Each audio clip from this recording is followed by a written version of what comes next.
الحمد لله نحمده ونستعينه ونستغفره ونؤمن به ونتوكل عليه ونعوذ بالله من شرور أنفسنا ومن سيئات أعمالنا من يهده الله فلا مضل له ومن يضلله فلا هادي له وأشهد أن لا إله إلا الله وحده لا شريك له وأشهد أن سيدنا وسندنا ونبينا ومولانا محمدا عبده ورسوله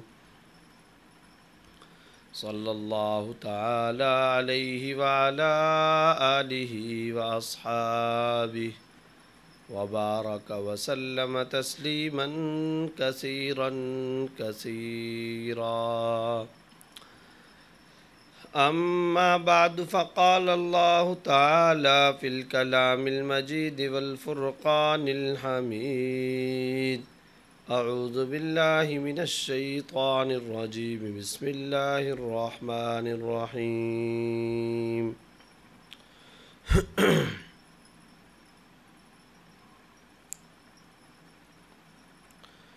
إنا خلقناكم من ذكر وأنثى وجعلناكم شعوبا وقبائل لتعارفوا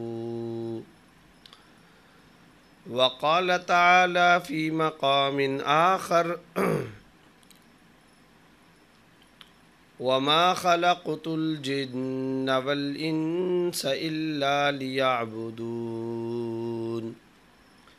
وقال النبي صلى الله عليه وسلم الدنيا كلها متاع وخير متاع الدنيا المرأة الصالحة آمنت بالله صدق الله مولانا العظيم وصدق رسوله النبي الكريم ونحن على ذلك لمن الشاهدين والشاكرين والحمد لله رب العالمين۔ میرے محترم سامعین، دوستو، ساتھیوں اور بزرگوں، آج کی گفتگو کا موضوع ہے عورت مغرب اور اسلام کی نظر میں۔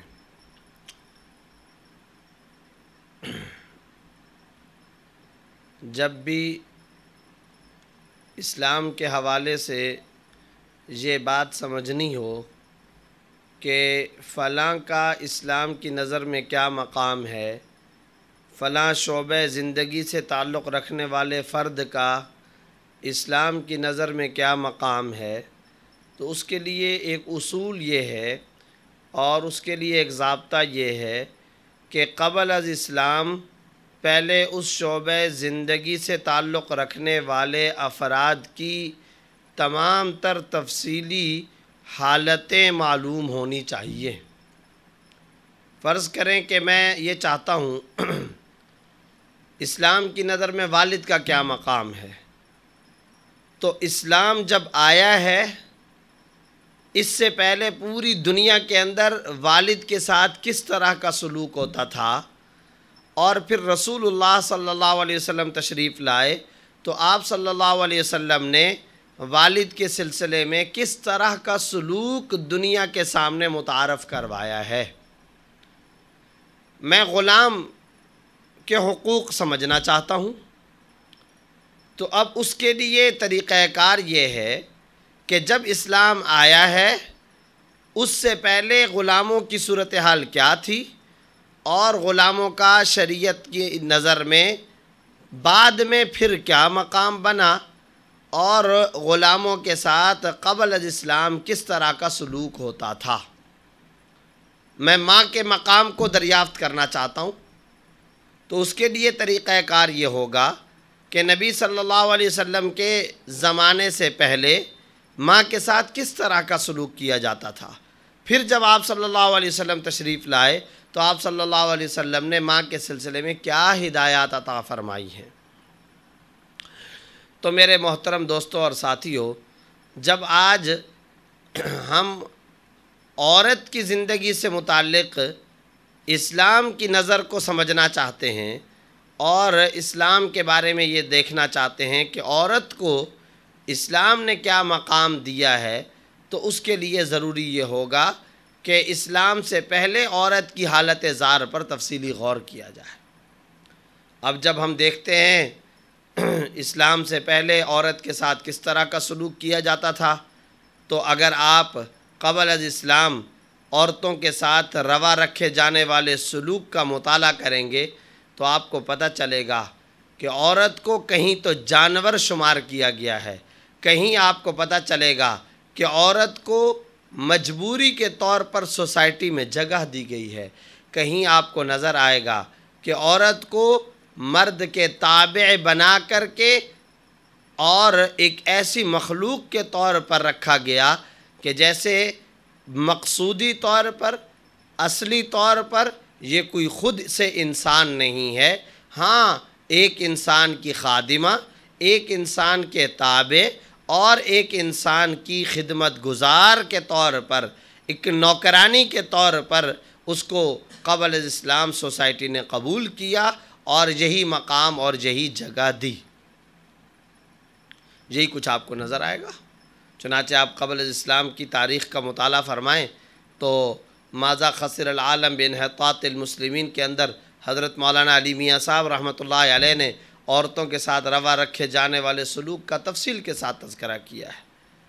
کہیں پر تو حالت یہ ہے کہ عورت کے گلے کے اندر رسی ڈال کر کے جانوروں کی طرح گھسیٹا جا رہا ہے، کہیں حالت یہ ہے کہ میراث میں اس کو کوئی حصہ نہیں دیا جاتا، کہیں حالت یہ ہے کہ عورت کو اس کے مخصوص ایام کے موقع پر جنگلوں میں جا کر کے چھوڑا جا رہا ہے، کہیں پر حالت یہ ہے کہ اگر اس کو کوئی ناپاکی کے ایام یا اوقات چل رہے ہیں تو اس کے ہاتھ کی کسی چیز کو استعمال کرنا بدشگونی سمجھا جاتا تھا، اور جنگل کے اندر جا کر کے اس کو کھجور کے درختوں کی چھالوں کے ساتھ باندھ دیا جاتا تھا۔ یہ سب کے سب احوال قرآن کریم سے پہلے اور اسلام کی آنے سے پہلے، اسلام کی اور رسول اللہ صلی اللہ علیہ وسلم کی آمد سے پہلے یہ عورتوں کے سلسلے میں ہمیں کتابوں کے اندر تفصیلی احوال ملتے ہیں۔ اب تشریف لاتے ہیں محمد الرسول اللہ صلی اللہ علیہ وسلم، تو اب معاشرے کے اندر ایک ایک طبقے کے بارے میں حقوق سے آگاہ فرمایا، بتایا کہ ماں کیا ہوتی ہے، والد کیا ہوتا ہے، بیوی کا درجہ کیا ہے، بہن کا مقام کیا ہے، بیٹے کا مقام کیا ہے، بیٹی کی حیثیت کیا ہے، غلام کا درجہ کیا ہے، حکمران کا درجہ کیا ہے، رعیت میں سے رعایا کا عام مقام اور درجہ کیا ہے، اور افسروں کا کیا درجہ اور مقام ہے، ماتحتوں کا درجہ اور مقام کیا ہے، اور مولا آقا کا درجہ اور مقام کیا ہے، ورکرز اور لیبر مزدور ان کا شریعت کی نظر میں مقام کیا ہے، اور ان سے کام لینے والے جو سیٹھ اور تاجر ہیں ان کا شریعت کی نظر میں مقام کیا ہے۔ تو اسلام نے آ کر کے سب کے بارے میں، یہ جو کہا جاتا ہے کہ اسلام دین فطرت ہے، تو کیا مطلب دین فطرت ہے؟ ہر ایک شعبہ زندگی والے کو اسلام نے آ کر کے فٹ کیا ہے اور ہر پرزے کو مشین کے اسی مقام پر آ کر کے لگایا ہے جس مقام کے لیے وہ پرزہ در حقیقت تیار ہوا تھا۔ عورت کے بارے میں یاد رکھنا چاہیے، عورت پر 3 طرح کے احوال آتے ہیں، بلکہ کہنا چاہیے کہ ایک تو پیدائش کی حالت ہے، 4 طرح کی حالتیں۔ سب سے پہلے تو لاکھوں کی تعداد کے اندر ایسی بچیاں تھیں کہ جنہیں زندہ درگور کر دیا جاتا تھا، اور باقاعدہ بعض روایات کے اندر تو یہاں تک آیا ہے کہ ابو جہل نے ایک فورس تشکیل دی ہوئی تھی، اور اس فورس کا کام یہ ہوا کرتا تھا کہ وہ باقاعدہ کسی کے گھر کے اندر اگر کوئی لڑکی پیدا ہوتی تو وہ انتظار کیا کرتی تھی فورس کہ بھائی یہ اپنی اس لڑکی کو جا کر کے زندہ درگور کر دیتے ہیں یا نہیں کرتے ہیں۔ اگر تو وہ گھر والے اس لڑکی کو زندہ درگور کر دیتے تھے تو بس ٹھیک ہے، اور اگر نہیں کرتے تھے تو ایک ٹائم پیریڈ فکس ہوتا تھا، اس کے مطابق ابو جہل کی وہ فورس وہاں پہنچتی تھی اور اس کو وارننگ دی جاتی تھی، اور وارننگ کے مطابق اگر ان مقررہ ایام کے اندر وہ کوئی انتظام کرتے تو ٹھیک ہے، ورنہ پھر ابو جہل کی باقاعدہ وہ فورس جایا کرتی اور اس بچی کو اٹھا کر کے زندہ درگور کیا جاتا تھا۔ یہ ایک دو کا کوئی واقعہ نہیں ہے، بلکہ صرف ایک شخص ہے جس کے بارے میں نفحۃ العرب اور مختلف کتابوں کے اندر بات موجود ہے کہ اس ایک شخص نے رسول اللہ صلی اللہ علیہ وسلم کے آنے سے پہلے تک 99,000 کے قریب بچیوں کو فدیہ دے کر کے باقاعدہ بچایا تھا، ورنہ یہ 99 کی 99,000 بچیاں وہ تھیں جنہیں زندہ درگور کیے جانے کا مختلف اوقات کے اندر فیصلہ کر لیا گیا تھا۔ تو دنیا کے اندر لاکھوں کی تعداد میں لڑکیوں کو زندہ درگور کیا گیا۔ ایسے ہی تو نہیں، اللہ تعالیٰ نے قرآن کریم میں فرما دیا وَإِذَا الْمَوْءُودَةُ سُئِلَتْ کہ قیامت والے دن زندہ درگور کی جانے والی لڑکی باقاعدہ قیامت والے دن پیش کی جائے گی، سُئِلَتْ اور اس سے سوال کیا جائے گا۔ کیا سوال کیا جائے گا؟ بِأَيِّ ذَنبٍ قُتِلَتْ کس جرم کی پاداش میں تجھے قتل کیا گیا تھا۔ اور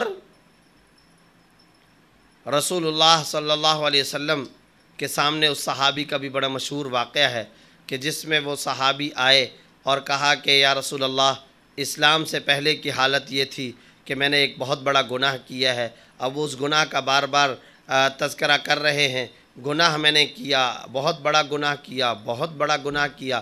آپ صلی اللہ علیہ وسلم نے باصرار پوچھا تو اب انہوں نے بتانا شروع کیا، میری بچی تھی، میں نے اسے کہا کہ میں تمہیں تمہارے ماموں کے گھر لے کر کے جاتا ہوں، میرا ارادہ یہ تھا کہ میں اس کو زندہ درگور کروں، چنانچہ میں نے اس کے لیے جا کر قبر تیار کی۔ جب میں قبر تیار کر رہا تھا تو وہ بچی میرے منہ اور چہرے پر جو مٹی آ کر کے گر رہی تھی، اپنے دوپٹے سے وہ بھی اس کو صاف کرتی جاتی تھی۔ پھر میں نے کہا کہ میں جب گڑھا کھودنے لگا تو وہ بچی سوچنے لگی کہ ابا جان کسی خصوصی اور اہم کام کے اندر مصروف ہیں، تو چنانچہ وہ بچی میری مدد کرتی تھی اس قبر کو کھودنے میں۔ اسے اس بات کا پتہ نہیں تھا کہ کچھ لمحے کے بعد خود مجھ کو یہاں پر دفن کیا جائے گا۔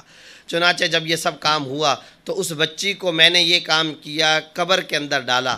جب اس کے اوپر میں مٹی ڈالنے لگا تو وہ بچی چیختی رہی اور وہ کہتی رہی کہ ابا جان مجھے چھوڑ دو، میں تم سے کھانا نہیں مانگوں گی، میں تم سے کپڑے نہیں مانگوں گی، میں تمہارے گھر پر آ کر کے نہیں رہوں گی، میں تم سے کسی قسم کا کوئی مطالبہ نہیں کروں گی۔ لیکن میں نے اس کی ایک نہیں سنی اور میں نے اس کو زندہ درگور کر دیا۔ اب وہ صحابی، اب تو وہ مسلمان ہو چکے، اب تو وہ اسلام قبول کر چکے، وہ یہ واقعہ بتا رہے ہیں، اور رسول اللہ صلی اللہ علیہ وسلم جو رحمت للعالمین ہیں اس واقعے کو سنتے چلے جا رہے ہیں، اور آنکھوں کے اندر آنسو ہیں جن کی پوری لڑیاں چہرے کے اوپر بہہ رہی ہیں۔ آپ صلی اللہ علیہ وسلم روتے جاتے ہیں اور وہ صحابی اپنا واقعہ بیان کرتے چلے جاتے ہیں۔ پھر آپ صلی اللہ علیہ وسلم نے فرمایا، شخص تو نے ایک ایسا جرم کیا ہے، تو نے اتنا بڑا گناہ کیا ہے کہ اگر یہ گناہ اگر تو مسلمان نہ ہوتا تو خدا جانے اللہ تعالیٰ کا غضب کس طریقے سے تجھ پر نازل ہوتا، لیکن چونکہ تو نے اسلام قبول کیا ہے، ان الاسلام یہدم ما کان قبلہ، تو اسلام اپنے سے ما قبل کے تمام گناہوں کو منہدم کر دیا کرتا ہے۔ میں عرض یہ کر رہا تھا کہ اسلام سے پہلے عورت کی یہ حالت زار، میراث میں حصہ نہیں دیا جا رہا، انسان سمجھنے کے لیے تیار نہیں۔ بچی کی پیدائش ہو رہی ہے، اذا بشر احدهم بالانثى ظل وجهه مسودا وهو كظيم، جب ان کو خبر دی جاتی تھی کہ ان کے گھر کے اندر بچی پیدا ہو گئی تو ان کا چہرہ کالا سیاہ ہو جاتا تھا اور ان کا چہرہ بدل جایا کرتا تھا کہ یہ کیا ہو گیا ہے، اور یتوارى من القوم، اور وہ اپنے چہرے کو قوم سے چھپاتا پھرتا تھا۔ تو عار، عیب اور اس کو اپنے لیے ذلت سمجھا جاتا تھا۔ اب سمجھیے کہ رسول اللہ صلی اللہ علیہ وسلم تشریف لائے تو آپ صلی اللہ علیہ وسلم نے ارشاد یہ فرمایا کہ جب تم میں سے کسی کی گھر کے اندر بچی پیدا ہو جائے تو یہ در حقیقت تمہارے گھر کے اندر رحمت آ چکی ہے، اور نعمت پر سوال ہوتا ہے، رحمت پر سوال نہیں ہوتا، لہٰذا اس کے اوپر تم سے سوال اور مواخذہ بھی نہیں ہوگا۔ پھر فرمایا کہ اگر کسی کے گھر کے اندر 2 بچیاں پیدا ہو گئیں، آنا وہوا واشار الی اصبعہ کہاتین فی الجنہ، میں اور وہ شخص جنت کے اندر ایسے ہوں گے جیسے ہاتھ کی یہ 2 انگلیاں ہیں۔ اپنی رفاقت کی خوشخبری آپ صلی اللہ علیہ وسلم نے سنائی۔ پھر فرمایا کہ جس آدمی کے گھر کے اندر 2 بچیاں پیدا ہوں اور وہ ان کے نام صحیح رکھے، پھر ان کی اچھی تربیت کرے، پھر موقع آنے پر ان کی صحیح اور مناسب جگہ پر شادی کر دے، تو فرمایا اس کے بارے میں بھی یہی خوشخبری اور یہی جنت کی بشارت اور اپنے ساتھ رفاقت کی بات آپ صلی اللہ علیہ وسلم نے بیان فرمائی۔ وہ شخص میرے ساتھ جنت کے اندر ایسے ہی ہوگا جیسے ہاتھ کی جو 2 انگلیاں ہیں۔ تو سب سے پہلے اسلام نے خاتون کو مقام دیا ہے پیدائش سے، کہ اس کو پیدائش کے موقع پر ہی عزت دی ہے، اس کو پیدائش کے موقع پر ایک مقام دیا ہے، اس کو زندہ رہنے کا حق دیا ہے، اور پیدائش کے موقع پر عورت کی پیدائش کو خوشخبری کا ذریعہ بنایا، اور عورت کی پیدائش کو رزق کے اندر اضافے کا ذریعہ سمجھایا، عورت کی پیدائش کو خدا کی رحمتوں کے متوجہ ہونے کا ذریعہ بتایا، عورت کی پیدائش کے بارے میں یہ بتایا کہ در حقیقت اب یہ جو بچی تمہارے گھر کے اندر پیدا ہوئی ہے یہ ایک بچی نہیں ہے، بلکہ اب اس کی وجہ سے تمہارے گھر کے اندر خاندان میں بڑھوتری ہوگی، اضافہ ہوگا، تمہاری آنکھوں کی ٹھنڈک پیدا ہو چکی ہے، تمہارے دل کا قرار پیدا ہو چکا ہے، تمہارے دماغ کا سکون پیدا ہو چکا ہے۔ ربنا حب لنا من ازواجنا وذریاتنا قرۃ اعین وجعلنا للمتقین اماما۔ یہ ہماری آنکھوں کی ٹھنڈک کے طور پر اللہ تعالیٰ نے اسے بھی بیٹے کے ساتھ شامل فرمایا، اور پھر فرمایا جہاں تک مذکر کا یا مؤنث کا تعلق ہے، بیٹا یا بیٹی ہونے کا تعلق ہے، تو یہ تو در حقیقت تعارف کے لیے ہے، یہ تو انسان کے زندگی کے نظام کو چلانے کے لیے ہے۔ جیسے اس دنیا کے اندر مرد کا وجود ضروری ہے تاکہ نظام کائنات چلے، تو اسی طریقے سے مرد کے نظام کو چلانے کے لیے، کائنات کے نظام کو چلانے کے لیے خاتون بھی ضروری ہے۔ مرد نہ ہو تو دنیا کا نظام نہیں چل سکتا، خاتون نہ ہو تو بھی دنیا کا نظام نہیں چل سکتا۔ اس دنیا کے تکوینی نظام کو چلانے کے لیے نر اور مادہ کا اللہ تعالیٰ نے جو نظام مقرر فرمایا ہے وہ ان دونوں اکائیوں کے ساتھ جڑا ہوا ہے، وہ بندھا ہوا ہے مرد اور عورت کے دونوں کی پیدائش کے ساتھ۔ اگر ایک ہو دوسرا نہ ہو تو یہ دنیا اور کائنات کا نظام نہیں چل سکتا۔ چنانچہ سب سے پہلے اسے زندہ رہنے کا حق اسلام نے دیا، اسے خوشخبری کا ذریعہ اسلام نے قرار دیا، اسے رحمتوں اور برکتوں کا ذریعہ اسلام نے قرار دیا، اسے مسرتوں، راحتوں، چین و سکون کا ذریعہ اسلام نے قرار دیا۔ پھر جب یہ بچی پیدا ہو گئی ہے اور پیدا ہونے کے بعد یہ ہوش سنبھالتی ہے، اب آپ صلی اللہ علیہ وسلم نے صرف یہ نہیں فرمایا، حدیث کے الفاظ پر آپ غور فرمائیے، یہ نہیں فرمایا ادبہن، ان کو تعلیم اور تربیت دے، نہیں، فَأَحْسَنَ فِي تَعْدِيبِهِنَّ فَأَحْسَنَ فِي كِسْوَتِهِنَّ۔ کیا مطلب کہ نہ صرف یہ کہ اس کی تربیت کرنی ہے بلکہ اچھی تربیت کرنی ہے، نہ صرف یہ کہ اس کو گھر دینا ہے بلکہ اچھا گھر اور ٹھکانہ دینا ہے، نہ صرف یہ کہ اس کو لباس دینا ہے بلکہ اپنی استطاعت کے مطابق اچھا لباس دینے کا شریعت نے حکم دیا ہے، نہ صرف یہ کہ اس کو کھانا فراہم کرنا ہے بلکہ اپنی حیثیت اور استطاعت کے مطابق اچھا کھانا دینے کی ترغیب اسلام نے، شریعت نے اور آپ صلی اللہ علیہ وسلم نے دی ہے۔ اس کے بعد آگے چلیے، جب یہ بچی جوان ہوئی ہے تو جوان ہونے کے بعد اگر اس کے بھائی موجود ہیں تو پھر اب یہ قابل عزت، قابل احترام، قابل مقام ہے کس کس کی نظر میں؟ ماں کی نظر میں بھی، باپ کی نظر میں بھی، اور بھائیوں کی نظر کے اندر بھی۔ اب بھائیوں کو ان کی عزت اپنی ذاتی عزت سمجھنی ہے، بھائیوں کو ان کے سامنے اپنے آپ کو بچھانا ہے، اور بھائیوں کو اپنی بہنوں کی ناموس کا محافظ قرار دے دیا، اور بھائیوں کے بارے میں یہ قرار دیا کہ اسلام نے در حقیقت بھائیوں کو بہنوں کی مضبوطی کے لیے، بہنوں کی حفاظت کے لیے، بہنوں کی کفالت کے لیے، اور بہنوں کے چین اور سکون کے لیے، اور بہنوں کی ضروریات کو پورا کرنے کے لیے والد کا پارٹنر قرار دیا ہے، تاکہ اس بہن کی تربیت اور اس بہن کی رہائش، اس بہن کا لباس، اس بہن کا علاج و معالجہ بہتر انداز میں ہو سکے۔ اب اسلام نے بھائیوں کو یہ احکام دیے۔ اس سے اب آگے چلے، شادی کا موقع آیا، اسلام نے کہا ہے کہ شادی کے سلسلے میں خاتون کی مرضی کو ضرور درمیان کے اندر لایا جائے اور اس سے پوچھا جائے، معاشرے کے اندر ہمارے ہاں دو طرح کے فرد ہیں. ایک طرح کا ہمارے ہاں معاشرے کے اندر طبقہ یہ ہے کہ بیٹی یا بیٹے کی شادی کے سلسلے میں تمام تر اختیارات والدین کو ہیں اور بیٹے اور بیٹی کو کوئی اختیار نہیں ہے، بس ماں جہاں چاہے باپ جہاں چاہے. یہ سوچ بھی خلاف اسلام ہے. اور ایک اور سوچ ہمارے معاشرے کے اندر پنپ رہی ہے اور ہمارے معاشرے کے اندر ایک اور سوچ بھی چلتی ہے، وہ یہ زندگی تو اب ہم نے گزارنی ہے، ماں نے تو نہیں گزارنی. بیٹا بولتا ہے زندگی تو میں نے گزارنی ہے، میرے باپ نے تو نہیں گزارنی. بیٹی بولتی ہے زندگی تو میں نے گزارنی ہے، میری ماں نے تو نہیں گزارنی. انہوں نے تو گزار لی جو زندگی گزارنی تھی، لہٰذا اب شادی کس سے کریں کس سے نہ کریں، کہاں جائیں کہاں نہ جائیں، کیا کریں کیا نہ کریں، اس سلسلے میں والدین کا کوئی مقام، والدین کا کوئی دخل نہیں ہے. بس بیٹا اور بیٹی کا جو دل چاہے گا وہ کریں گے. یہ سوچ دوسری طرف کی انتہا ہے. یہ سوچ بھی خلاف شریعت ہے. یہ سوچنا کہ بیٹے اور بیٹی کا کوئی اختیار اور مقام نہیں، تمام تر اختیارات باپ اور ماں کے ہیں، یہ بھی خلاف اسلام. اور یہ سوچ کہ بیٹے اور بیٹی کا ہی صرف اور صرف اختیار ہے، ماں باپ کو بولنے کی کوئی اجازت اور ضرورت نہیں، یہ سوچ بھی خلاف شریعت ہے. پہلی سوچ والدین کی ہے جو خلاف اسلام ہے، دوسری سوچ اولاد کی ہے جو خلاف اسلام ہے. اب درمیان کا جو راستہ ہے وَكَذَلِكَ جَعَلْنَاكُمْ أُمَّةً وَسَطًا، یہ امت معتدل بنائی گئی ہے. اور جو درمیان کا راستہ ہے وہ درمیان کا راستہ یہ ہے کہ تم اپنے والدین کو اپنا بے لوث مشیر سمجھو، تم اپنے والدین کو اپنی ترقی کا خواہاں سمجھو، تم اپنی والدین کو عزت اور محبت کا مقام دو. تم یہ سمجھو کہ یہ میرے گھر کے اندر محبت کرنے والے خدا نے دو مشیر مجھ کو عطا فرما دیے ہیں.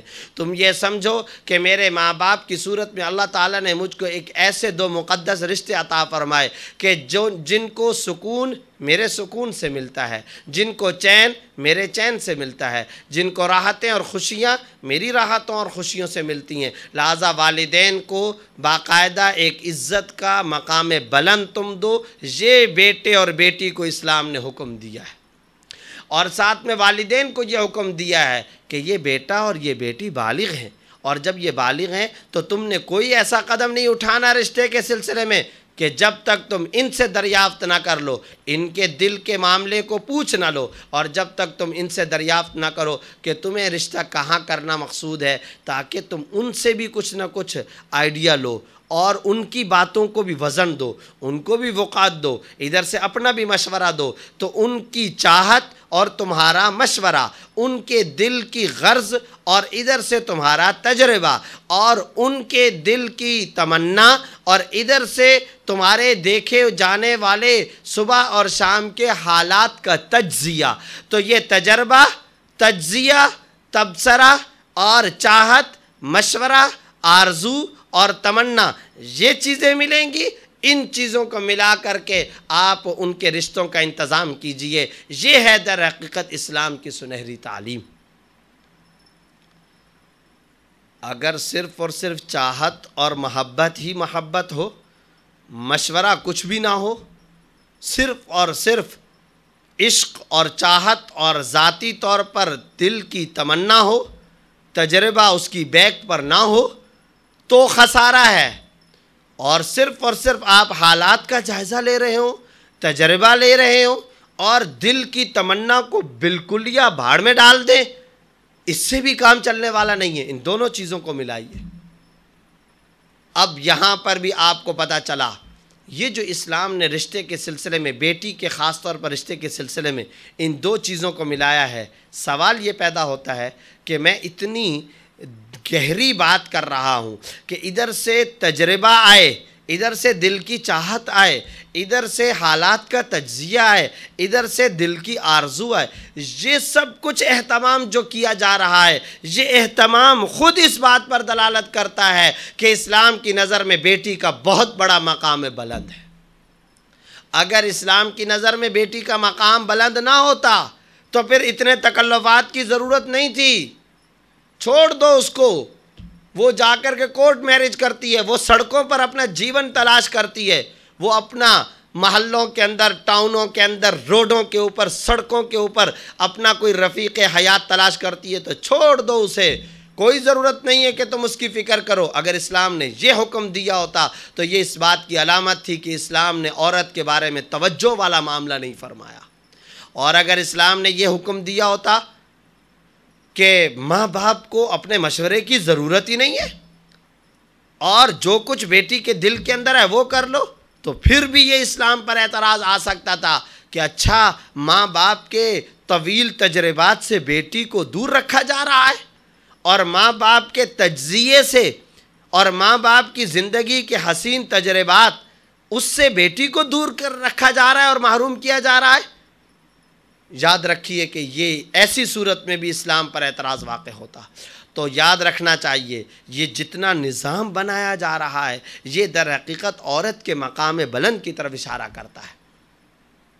فقہ کی کتابوں کا آپ مطالعہ کیجئے، حدیث کی کتابوں کا آپ مطالعہ کیجئے، لکھا ہے کہ بالغہ بیٹی جب اس سے کوئی پوچھا جائے گا تو وہ اگر مسکرائے تو اس کا کیا معنی ہوگا، اگر وہ خاموش ہو جائے تو یہ رضامندی ہوگا یا نہیں ہوگا، اگر وہ بات چیت کرے تو یہ رضامندی ہوگی یا نہیں ہوگی، اور وہ کوئی بات نہیں کہتی ہے تو یہ رضامندی ہوگی یا نہیں۔ رشتے کا اس کے سامنے تذکرہ کیا گیا، اس نے رونا شروع کر دیا، اس کا کیا مطلب ہے؟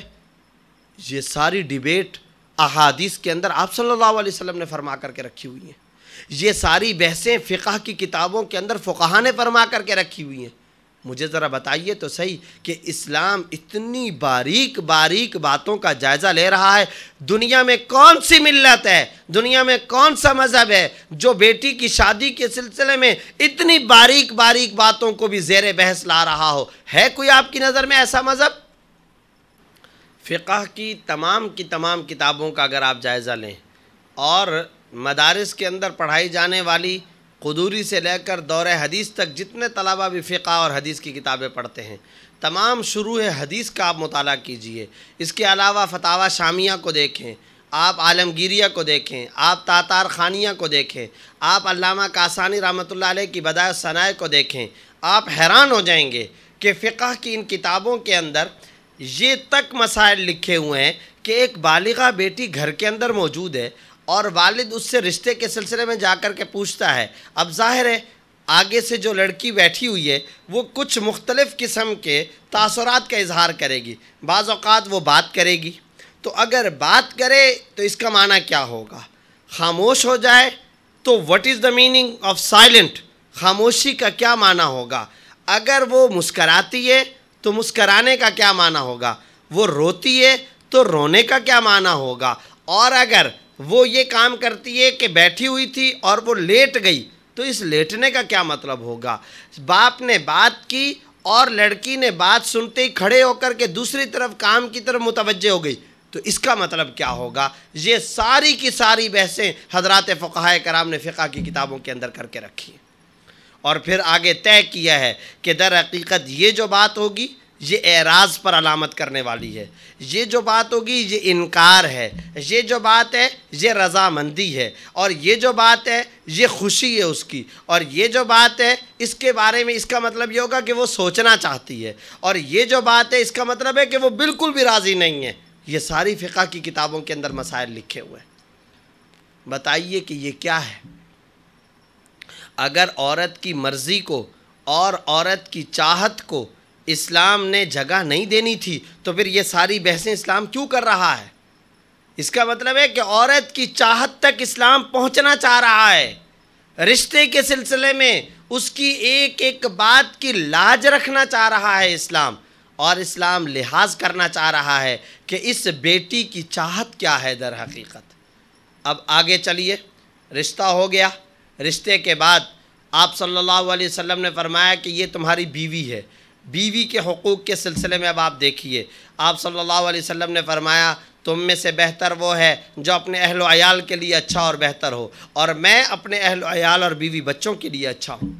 تم میں سے بہتر وہ ہے کہ جس کے اخلاق اپنے اہل و عیال والوں کے ساتھ اچھے ہوں، اور میرے اخلاق اپنے اہل و عیال کے ساتھ اچھے ہیں۔ تم میں بہتر وہ ہے کہ جو گھر کے اندر آئے اور سلام پیش کرے۔ حضور اقدس صلی اللہ علیہ وسلم جب گھر کے اندر تشریف لاتے تھے تو ازواج مطہرات اور اپنے بچوں کو مسکرا کر کے ملتے تھے اور باقاعدہ سلام کا تبادلہ فرمایا کرتے تھے۔ خواتین کے لیے آپ صلی اللہ علیہ وسلم واعظ و تقریر کے الگ اوقات مقرر کر رہے ہیں. بیوی ہے، فرمایا کہ یہ چونکہ ایک وقت میں دو کی تابعداری کرتی ہے، ایک اللہ کی فرما برداری کرتی ہے اور ایک اپنے شوہر کی فرما برداری کرتی ہے، لہٰذا ایسی فرما بردار خاتون اپنے شوہر کے مقابلے میں 500 سال پہلے جنت کے اندر جائے گی. اور آپ صلی اللہ علیہ وسلم نے تابع دار بیوی کے بارے میں زبردست قسم کے فضائل و مناقب بیان کیے ہیں. تفصیل کا موقع نہیں ہے، میں صرف یہ عرض کرنا چاہ رہا ہوں کہ عورت پر جتنے بھی مراحل آتے ہیں ان مراحل کے حوالے سے اسلام نے عورت کو کیا کیا مقام دیا ہے. اس کے بعد یہ عورت ماں بنتی ہے. اب تو بہت ہی عجیب و غریب معاملہ ہے. پہلے وہ بیٹی تھی، بہن تھی، بیوی تھی، اب وہ ماں بن گئی ہے.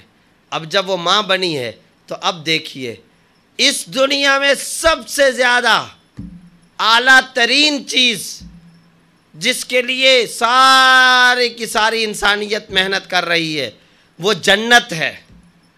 آپ اور ہم عبادت کیوں کرتے ہیں؟ اللہ راضی ہو اور جہنم سے بچ جائیں اور جنت پہ جائیں. ہم اسلام کے لیے کیوں تڑپتے ہیں؟ جنت مل جائے. آپ اور ہم سب لالچی ہیں، ہم سب کو در حقیقت ایک لالچ ہے، اور وہ لالچ کیا ہے؟ کہ ہمیں جنت مل جائے. لالچ ہمیں کیا ہے؟ کہ در حقیقت ہمیں جہنم سے چھٹکارا مل جائے اور ہم جنت کے اندر چلے جائیں. یہ اتنی قیمتی چیز، اتنی قیمتی چیز، اس قیمتی ترین چیز کو فرمایا تم پہاڑوں میں تلاش کرو، تم مجاہدوں میں تلاش کرو، تم قربانیوں میں تلاش کرو، تم مختلف جگہوں پر تلاش کرو، ادھر ادھر جہاں پر بھی تم چاہتے ہو تلاش کرو، لیکن میں نے اس جنت کو رکھا ہے الجنت تحت اقدام الامہات. یہ ماں کے قدموں تلے موجود ہے. ماں کی خدمت کرو، وہ تمہارے لیے جنت بھی ہے، اور اگر خدمت نہیں کرو گے تو وہ تمہارے لیے جہنم بھی ہے. آپ صلی اللہ علیہ وسلم کے پاس ایک شخص آیا. اس نے آ کر کے سوال کیا کہ یا رسول اللہ، ما حق الولد علی والدین، کیا حق ہے بیٹے کا اپنے والدین پر، اور ما حق الوالدین علی ولدہما، والدین کا کیا حق ہے بیٹے کے اوپر؟ تو آپ صلی اللہ علیہ وسلم نے اس کو فرمایا ہما جنتک و نارک، ماں باپ تیرے لیے جنت بھی ہیں اور تیرے لیے جہنم بھی ہے. کیا مطلب؟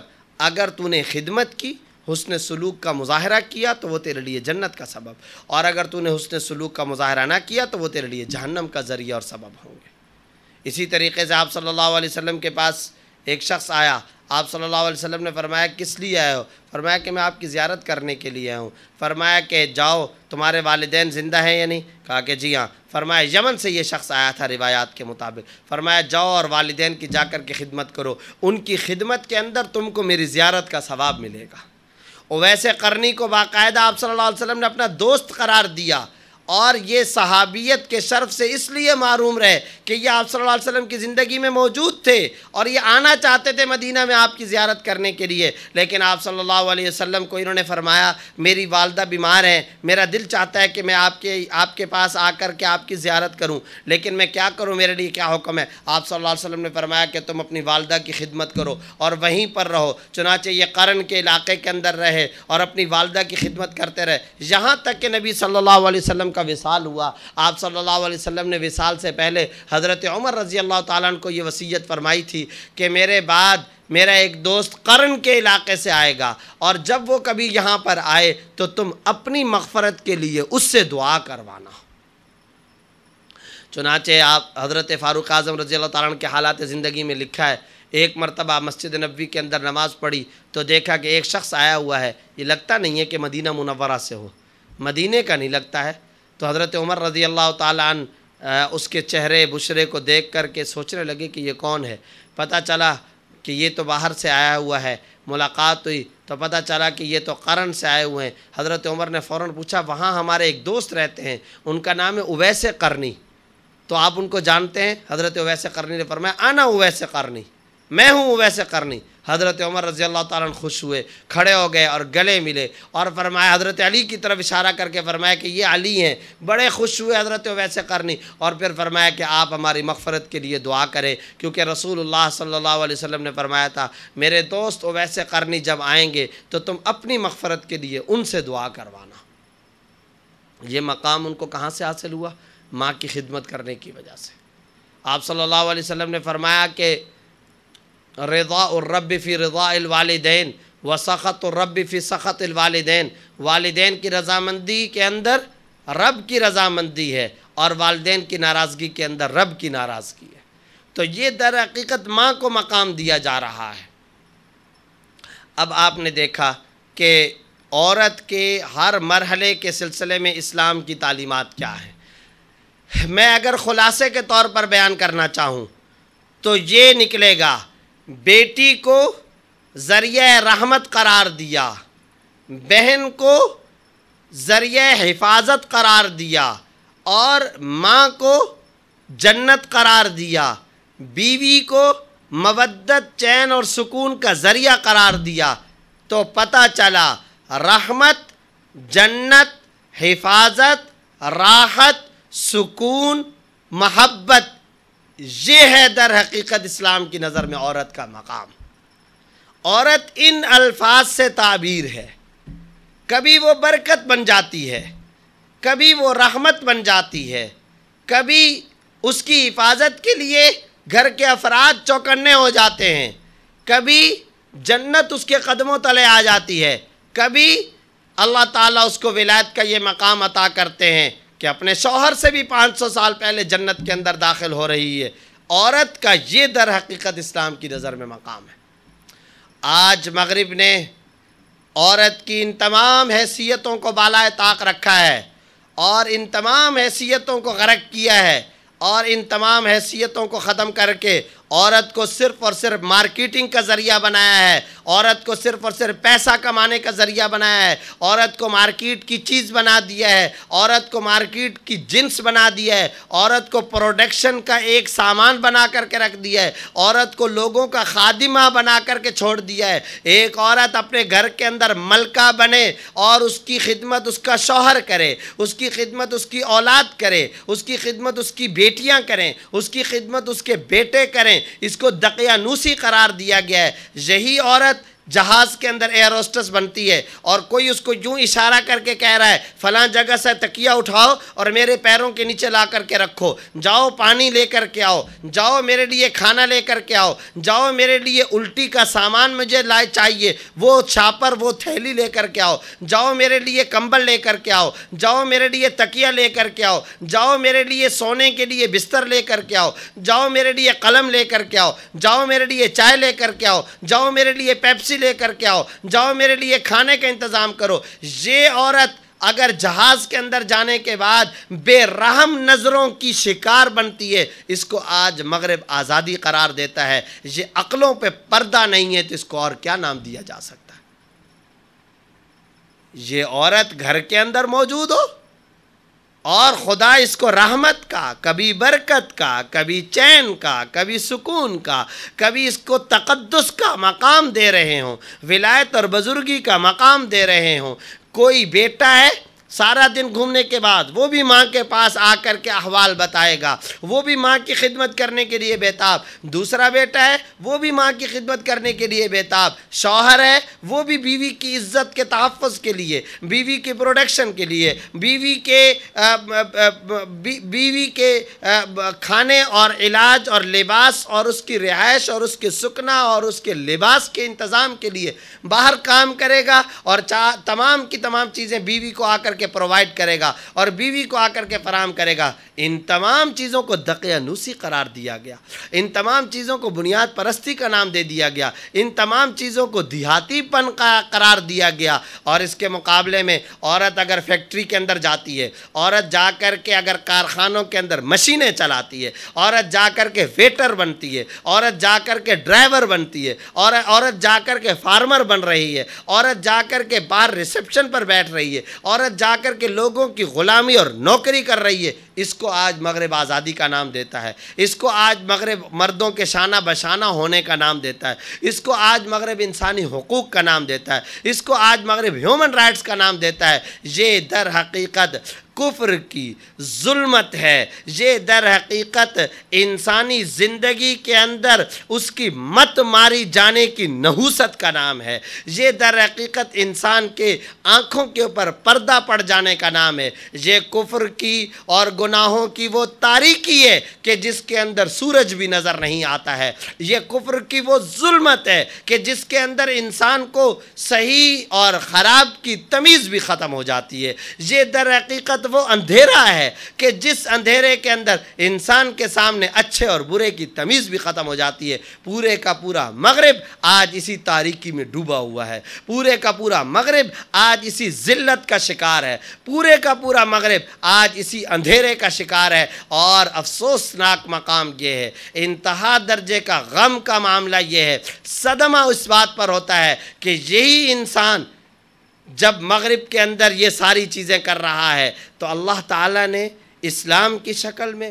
رسول اللہ صلی اللہ علیہ وسلم نے دین حق کے دستور حیات کی شکل میں مسلمانوں کو جو مقام بلند دیا تھا، مسلمانوں کو جو ضابطہ زندگی اور دستور حیات دیا تھا، آج یہ مسلمان بھی اپنے دستور حیات کو چھوڑ کر کے مغرب کے ان رویوں کی طرف کشش بھری نگاہوں سے دیکھ رہا ہے، للچائی ہوئی نظروں کے ساتھ دیکھ رہا ہے۔ اسے پتہ نہیں ہے کہ یہ در حقیقت اوپر کا ایک خاص خوبصورت لبادہ اور پیکج ہے جس کے اندر تاریکیاں ہی تاریکیاں ہیں، اوپر ایک ڈھکا ہوا کپڑا ہے جس کے نیچے بدبو ہی بدبو ہے، یہ اوپر کا ایک خاص قسم کا پیکٹ کلچر ہے جس پیکٹ کلچر کے اندر در حقیقت اللہ تعالیٰ کی نافرمانیوں کا، ظلمتوں کا، معصیت کا اور بدبودار تہذیبوں کا ایک ملغوبہ تیار کیا گیا ہے، اور وہ ملغوبہ اوپر اچھے پیکج، اوپر اچھے پیکٹ اور اوپر اچھے کورنگ کے ساتھ لوگوں کے سامنے پیش کیا جا رہا ہے۔ تو یاد رکھیے، خوشبو آ نہیں سکتی کبھی کاغذ کے پھولوں سے، آپ اس کو کچھ بھی قرار دے دیں، یہ در حقیقت ایک صحیح انسانی فطرت کے مطابق، ایک انسان کی صحیح سلامت فطرت کے مطابق اسے تاریکی ہی شمار کیا جائے گا، اسے ظلمت ہی شمار کیا جائے گا، اسے اندھیرا ہی شمار کیا جائے گا، اسے تنزلی ہی شمار کیا جائے گا۔ یہ کسی صورت میں ترقی اور بہتری کا راستہ نہیں ہو سکتا ہے۔ اسلام عورت کو تقدس کا رشتہ، اسلام عورت کو محبت کا رشتہ، اسلام عورت کو در حقیقت بلند مقام کا رشتہ اور بلند مقام کا اکرام والا، اعزاز والا، محبت والا، مسرت والا، برکت والا، راحت والا، چین والا، تقدس والا مقام دے رہا ہے، اور مغرب پیسے کا ذریعہ بنا رہا ہے، مغرب مارکیٹنگ کی چیز بنا رہا ہے، اسلام تقدس دے رہا ہے۔ مغرب اس کو مارکیٹ کی چیز بنانے پر تلا ہوا ہے، اور اسلام اس کے قدموں تلے جنت قرار دیتا ہے۔ مغرب اس کو در حقیقت دکان کے اندر پڑے ہوئے سامانوں کی طرح ایک آئٹم قرار دیتا ہے، اور مغرب اس کو پیسہ کمانے کا ذریعہ قرار دیتا ہے۔ اسلام در حقیقت پیسہ کما کر اس کے اوپر خرچ کیے جانے کا مقام عورت کو دیتا ہے۔ پیسہ باہر سے کماؤ، سامان سے کماؤ، دنیا سے کماؤ، ملازمت سے کماؤ، اپنی دکانوں سے کماؤ، اور وہ پیسہ کمانے کے بعد تم بھائیوں بہن کے اوپر آ کر کے خرچ کرو، تم والد ہو بیٹیوں پر آ کر کے خرچ کرو، تم شوہر ہو بیوی پر آ کر کے خرچ کرو، تم بیٹے ہو اپنی ماں کے اوپر خرچ کرو، لیکن اپنی ماں یا بہن یا بیٹی کو پیسہ کمانے کا ذریعہ مت بناؤ۔ تم اس کو سائن بورڈ پر لگاتے ہو، اور سائن بورڈ پر لگا کر کے اس کو زہریلی نگاہوں کا مرکز بنا کر کے اس سے چند ٹکے پیسے وصول کرنا چاہتے ہو، اور اس کی عزت اور اس کے تقدس کو پامال کرنا چاہتے ہو، اور اس کو تم دنیا کی چکا چوندھ اور روشنی قرار دے رہے ہو۔ یہ کفر کی اور گناہوں کی ظلمت اور تاریکی ہے۔ پیسہ باہر سے کماؤ، چیزوں اور اشیاء سے کماؤ، یہ اشیاء نہیں ہے، یہ چیز نہیں ہے، عورت کوئی شے نہیں ہے، عورت اللہ کا خلیفہ ہے، عورت اللہ کی ولایت حاصل کی ہوئی دنیا کے اندر مقام بلند رکھنے والی ایک مخلوق ہے. عورت مرد کی طرح وہ وجود ہے کہ جس کے زن کے وجود سے در حقیقت یہ کائنات کا نظام چل رہا ہے. تمہاری مشینیں، تمہاری پروڈکشن، تمہاری فیکٹریاں، تمہاری مصنوعات، تمہاری دکانیں، حتیٰ کہ تمہارے ڈالر، تمہارے ریال، تمہارے پیسے، تمہاری کرنسیاں، یہ سب اس عورت کے قدموں تلے آ کر کے ڈھیر ہوں گی. یہ سب محتاج ہیں اور یہ سب خادم ہیں. عورت مخدومہ ہے. یہ سارا پیسہ، یہ ساری دنیا اور اس کی چکا چوند تابع ہے، عورت متبوع ہے. یہ ساری کی ساری چیزیں متاثرہ چیزیں ہیں، عورت مؤثر ہے جو اپنا اثر ان چیزوں کے اندر ڈالے گی. یہ ساری کی ساری چیزیں شکار ہیں، عورت شکاری ہے جو اپنے مقصد کے لیے ان کو استعمال کرے گی. یہ ساری کی ساری چیزیں مملوک ہیں، عورت مالکہ بنے گی. اور للمالک یتصرف فی ملکہ کیف شاء، ہر مالک کو اختیار ہے اپنی ملکیت میں جیسے چاہے وہ تصرف کرنا چاہے تصرف کر سکتی ہے. تم نے اس کو بجائے مخدوم بنانے کے خادم بنا دیا اور اس کو نام آزادی کا دے دیا. بجائے متبوع بنانے کے اس کو تابع بنایا اور اس کو شانہ بشانہ ہونے کا نام دے دیا. تم نے اس کو مارکیٹنگ کا اور لوگوں کی نوکری کا، لوگوں کی غلامی کا مقام دیا ہے. اور پھر تم یہ کہتے ہو کہ ہم نے ہیومن رائٹس کا خیال رکھ لیا، ہم نے انسانی حقوق کا خیال رکھ لیا. یاد رکھنا چاہیے اسلام تو اس بات کو بھی پسند نہیں کرتا، مرد ہو یا بیوی، شوہر ہو یا بیوی ہو، اسلام دونوں کے لیے عربی زبان کے اندر جو لفظ تجویز کرتا ہے وہ زوج کا لفظ تجویز کرتا ہے. زوج، یہ زوج شوہر کو بھی بولا جاتا ہے، یہ زوج بیوی کو بھی بولا جاتا ہے. قرآن کے اندر آپ کو پتہ ہونا چاہیے، قرآن کریم کے اندر کوئی سورۃ الرجال موجود نہیں ہے. سورۃ النساء پورے کے پورے قرآن کریم کے اندر ایک باقاعدہ سورت موجود ہے. اور میراث کا حصہ اسلام سے پہلے نہیں تھا. قرآن عورت کو میراث کا حصہ دے رہا ہے. اور یہاں پر کسی مرد کے نام پر، کسی مرد کے الگ سے نام پر کوئی صورت موجود نہیں. مریم علیہ السلام کے نام پر پوری کی پوری صورت موجود ہے. اور پھر آپ کو پتہ ہونا چاہیے کچھ علمی بحثیں ہیں، وہ اس وقت کرنے کا موقع نہیں ہے. قرآن کریم کے اندر سورۃ النساء کے اندر جہاں پر مرد کے حصے کو قرار دیا گیا وہاں پر لفظ یہ بیان کیا گیا للذکر مثل حظ الانثیین، مرد کے لیے عورت کے حصوں کا ڈبل ہے، یعنی عورت کے حصوں کا ڈبل مرد کو دیا جائے گا. جہاں آپ خدا تعالیٰ کے بتائے ہوئے جملے کی ترکیب پر غور کیجئے. اصل مرد کے حصے کو نہیں قرار دیا، اصل عورت کا حصہ قرار دیا. اصل میں مال میں عورت کا حصہ ہے، عورت کا حصہ ہے، عورت کا حصہ ہے. ہاں اب مرد کو کتنا دیا جائے گا؟ تو جو عورت کا حصہ ہے، اصل عورت کا حصہ بیان کیا جا رہا ہے، اس حصے کو ڈبل کر لو تو وہ مرد کا ایک حصہ پڑ جائے گا. پتہ یہ چلا کہ اسلام در حقیقت عورت کو مال کے اندر حصے دار قرار دے رہا ہے. کیا یہ عورت کا لیے مقام بلند نہیں تھا کہ ایک عورت کا مال انویسٹمنٹ کا لے کر کے رسول اللہ صلی اللہ علیہ وسلم خاتم النبیین نے پہلی تجارت حضرت خدیجہ رضی اللہ تعالیٰ عنہا کے مال سے شام کے اندر جا کر کے فرمائی ہے. یہ عورت کو مقام بلند دیا جا رہا ہے. رسول اللہ صلی اللہ علیہ وسلم صلح حدیبیہ جیسے اہم ترین موقع پر جب صحابہ کرام پوری زندگی میں ایک موقع ایسا آیا تھا کہ جب صحابہ کرام کو آپ صلی اللہ علیہ وسلم کوئی حکم دے رہے ہیں اور صحابہ کرام اس حکم کو ماننے میں جھجک کا مظاہرہ کر رہے ہیں. صلح حدیبیہ کا موقع ہے، صحابہ کے دل پسیجے ہوئے ہیں، ان کے دل پریشانی کا شکار ہیں، اور آپ صلی اللہ علیہ وسلم فرما رہے ہیں جو شرائط یہ لوگ رکھ رہے ہیں ان کو مان لو اور ہم واپس جائیں گے، اور احرام کھول لو اور حلق کروا لو.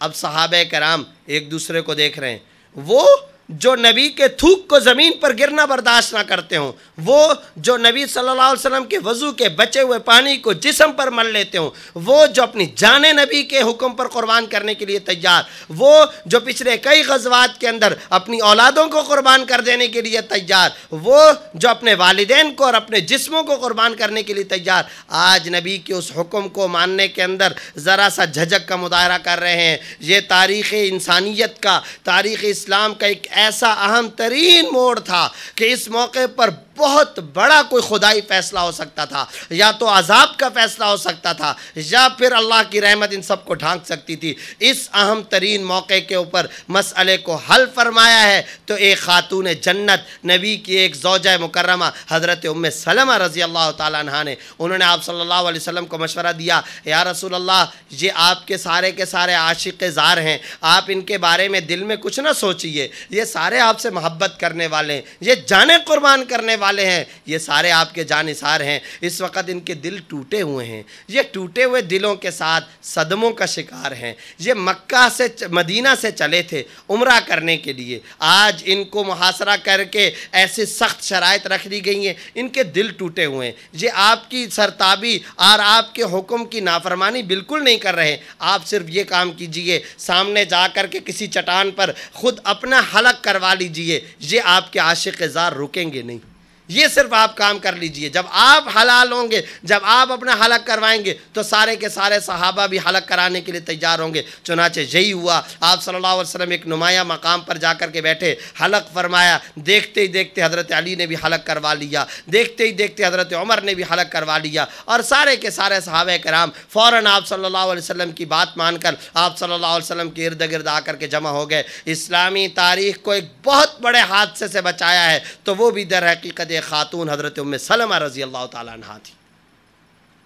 حج پر جو حاجی جاتا ہے، اسلام کی نظر میں خاتون کو اللہ نے اتنا بڑا مقام دیا ہے، ہاجرہ بیٹے کے پانی کے لیے دوڑی تھیں، خدا نے اس عورت کی چال کو قیامت تک کے آنے والے حاجیوں کے لیے فرض اور عبادت کا درجہ قرار دے دیا، اور وہ عورت جو دوڑی تھی، جس نے 7 چکر لگائے تھے آنے والے تمام حاجیوں پر، دوڑی تو عورت تھی، لیکن اللہ تعالیٰ نے اس ایک عورت کی چال کو اتنا پسند فرمایا کہ اس کی اس چال کو مردوں کے لیے فرض اور عبادت کا درجہ قرار دے دیا۔ یہ اسلام کی نظر میں عورت کا مقام بلند ہے کہ اسلام اپنے ماننے والے فالورز اور اپنے ماننے والے تمام کے تمام مسلمانوں پر عورتوں کے اعمال کو عبادت کا درجہ دے دیتا ہے۔ یہ اسلام کی نظر میں عورت کا مقام بلند ہے۔ عورت چلتی ہے تو اسلام اس کو تمام مردوں اور اپنے دین کا پارٹ قرار دے دیتا ہے، اپنے فریضہ حج کا رکن اور حصہ قرار دے دیتا ہے۔ یہ اسلام کی نظر میں مقام بلند ہے۔ جب تک یہ بیٹی ہے، انسان کے لیے سب سے زیادہ رزق اور روزگار کی مشکلات ہوتی ہیں۔ جب تک یہ بیٹی ہے، اس کے رزق کی تمام تر کفالت کی ذمہ داری والد کے اوپر ہے۔ جب یہ بہن بن گئی ہے تو بھائی کے اوپر اس کی ذمہ داری ہے اگر اس کا والد موجود نہیں، اور جب یہ بیوی بن گئی تو اس کے تمام تر نفقات اور اخراجات کی ذمہ داری شوہر کے اوپر ہے، اور جب یہ ماں بن گئی تو اس کے تمام تر نفقات اور اخراجات کی ذمہ داری بیٹے کے اوپر آ گئی۔ ایک انسان کی زندگی میں سب سے مشکل مسئلہ رزق کا مسئلہ ہوتا ہے۔ عورت کو بچپن سے لے کر مرتے دم تک تمام کے تمام مراحل حیات میں، تمام زندگی کے اوقات کے اندر اپنے روزگار کے معاملات سے اسلام نے یکسر مستثنا قرار دے دیا ہے۔ دوسرے کمائیں گے تم کھاؤ گی، دوسرے تمہاری حفاظت کریں گے، تم ملکہ کا کردار ادا کرو گی۔ تم جہاں گھر کے اندر تقدس، عزت، حفاظت، رحمت، برکت، مسرت، سکون، چین، جنت کا ذریعہ ہو، باقی سارے کے سارے افراد تمہارے خادم ہیں۔ یہ اسلام نے عورت کو مقام بلند عطا کیا ہے۔ اس لیے یہ مغرب کا اعتراض کہ عورتوں کو دبایا گیا، کچھ نہیں دبایا گیا۔ عورتوں کو اسلام مقام دے رہا ہے، پیسوں میں حصہ دے رہا ہے، مال کے اندر پارٹنر قرار دے رہا ہے، اس کو دنیا کے اندر پیسے کا مخدوم قرار دے رہا ہے، پیسے کو اس کا غلام قرار دے رہا ہے۔ روزگار اور رزق کے لیے اس کے لیے دوسرے افراد مقرر کیے جا رہے ہیں۔ اگر اس کے اعزاء اور اقربا کے اندر کوئی شخص بھی ایسا نہیں جو اس عورت کی کفالت اور حفاظت کر سکے تو پھر بیت المال کو اسلام حکم دیتا ہے کہ اس بیوہ خاتون کے لیے تم پیسے کا انتظام کرو گے۔ یہ ہے در حقیقت اسلام کی نظر میں عورت کا مقام۔ اللہ تعالی ہم سب کو عورت کے اس شرعی اور اسلامی مقام کو سمجھنے کی توفیق عطا فرمائے، اور اس کی روشنی میں مغرب کے اعتراض کی حقیقت کو سمجھنے کی توفیق عطا فرمائے۔ اس تفصیل کے بعد اب اگر کوئی یہ سمجھتا ہے کہ مغرب عورتوں کے حقوق کا علمبردار ہے تو در حقیقت وہ پہاڑ کو روئی قرار دینے پر بضد ہے، وہ در حقیقت کالے کو سفید کہنے پر بضد ہے، وہ دن کو رات کہنے پر بضد ہے، وہ سورج کو اندھیرا والا قرار دینے پر بضد ہے۔ وہ پھر اس کی مرضی ہے کہ جس کو اللہ تعالیٰ آنکھوں کے اوپر پردہ ڈال دیں، جس کو اللہ تعالیٰ دل کے اوپر پردہ ڈال دے، تو پھر اس کے لیے کوئی روشنی نہیں ہو سکتی سوائے نبوی روشنی کے۔ اللہ تعالیٰ رسول اللہ صلی اللہ علیہ وسلم کی تہذیب اور نبوی اور مسنون تمدن کی روشنی کو مغرب کے بت قدوں کے اندر عام اور تام فرمائے۔ وآخر دعوانا ان الحمدللہ رب العالمین۔ اللہم صلی علی سیدنا و مولانا محمد النبی الامی وعلی آلہ واصحابہ وبارک وسلم۔ اللہم انت السلام ومنک السلام تبارک ذا الجلال والاکرام۔ ربنا آتنا فی الدنیا حسنہ وفی الآخرۃ حسنہ وقنا عذاب النار۔ اللہم انا نسألک ایمانا کاملا، یقینا صادقا، رزقا واسعا، علما نافعا، عملا صالحا، توبة قبل الموت، والعفو عند الحساب، والفوز بالجنہ، والنجاة من النار، یا عزیز یا غفار۔ اللہم انک عفو کریم تحب العفو فاعف عنا یا غفور، فاعف عنا یا کریم، فاعف عنا یا ارحم الراحمین۔ اللہم انا نسألک من خیر ما سألک من عبدک ونبیک محمد صلی اللہ علیہ وسلم۔ اللہم انا نعوذ بک من شر ما استعاذک من عبدک ونبیک محمد صلی اللہ علیہ وسلم۔ سبحان ربک رب العزۃ عما یصفون وسلام علی المرسلین والحمد للہ۔ جزاک اللہ۔ ابھی آپ کے سامنے مفتی محمد زبیر صاحب بیان فرما رہے تھے۔ جیسا کہ آپ کو پتہ ہے کہ یہ سلسلہ ہے قرآنک سمر کلاسز 2011، اور اس میں اس دفعہ ہم اس میں ایک جو ہے وہ سیریز پروگرام کر رہے ہیں جس کا سیریز ٹائٹل ہے اسلام پر کیے جانے والے اعتراضات کی حقیقت، اور آج کا موضوع ہے عورت مغرب اور اسلام کی نظر میں۔ آج کے زمانے میں جب ہم پاکستان میں ہم جہاں بیٹھے ہوئے ہیں اور عورت کی بات ہوتی ہے تو یقیناً ڈاکٹر عافیہ کا جو ہے وہ ضرور خیال آتا ہے، جو وہ ہم میں موجود نہیں ہیں، اور وہ آپ سب جانتے ہیں کہ وہ قید میں ہیں۔ ان کی رہائی کے لیے ان کی بہن ڈاکٹر فوزیہ صدیقی مستقل کوششیں کرتے رہتی ہیں، عوام میں اویئرنیس پیدا کرتی ہیں، اور حکومتی اہلکاروں اور عہدیداروں میں جو ہے مستقل یاد دہانی کراتی ہیں کہ ایک پاکستان کی قوم کی بیٹی، امت کی بیٹی جو ہے وہ قید میں ہے اور اس کو چھڑانا ہم پر فرض ہے۔ تو ہماری خوش نصیبی ہے اس وقت خواتین میں ڈاکٹر فوزیہ صدیقی موجود ہیں، اور اس موضوع کے لحاظ سے ہم چاہیں گے کہ ان کے خیالات سنے جائیں۔ تو میں ڈاکٹر فوزیہ صدیقی صاحبہ سے گزارش کروں گا کہ وہ کچھ اپنے خیالات کا اظہار کریں۔ ڈاکٹر فوزیہ صدیقی۔ اعوذ باللہ من الشیطان الرجیم، بسم اللہ الرحمن الرحیم۔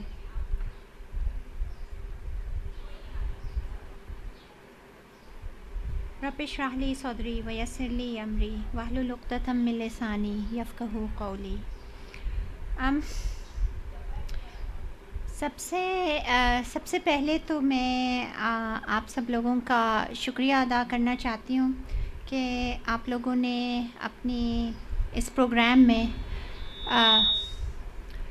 مجھے دعوت دی کہ میں کچھ اظہار خیال کر سکوں، اور اپنے تمام پروگراموں میں آپ اپنی بہن عافیہ صدیقی کو ہمیشہ یاد رکھتے ہیں، اور دعاؤں میں بھی یاد رکھتے ہیں، اور اپنے بیان اور تذکرے میں بھی یاد رکھتے ہیں۔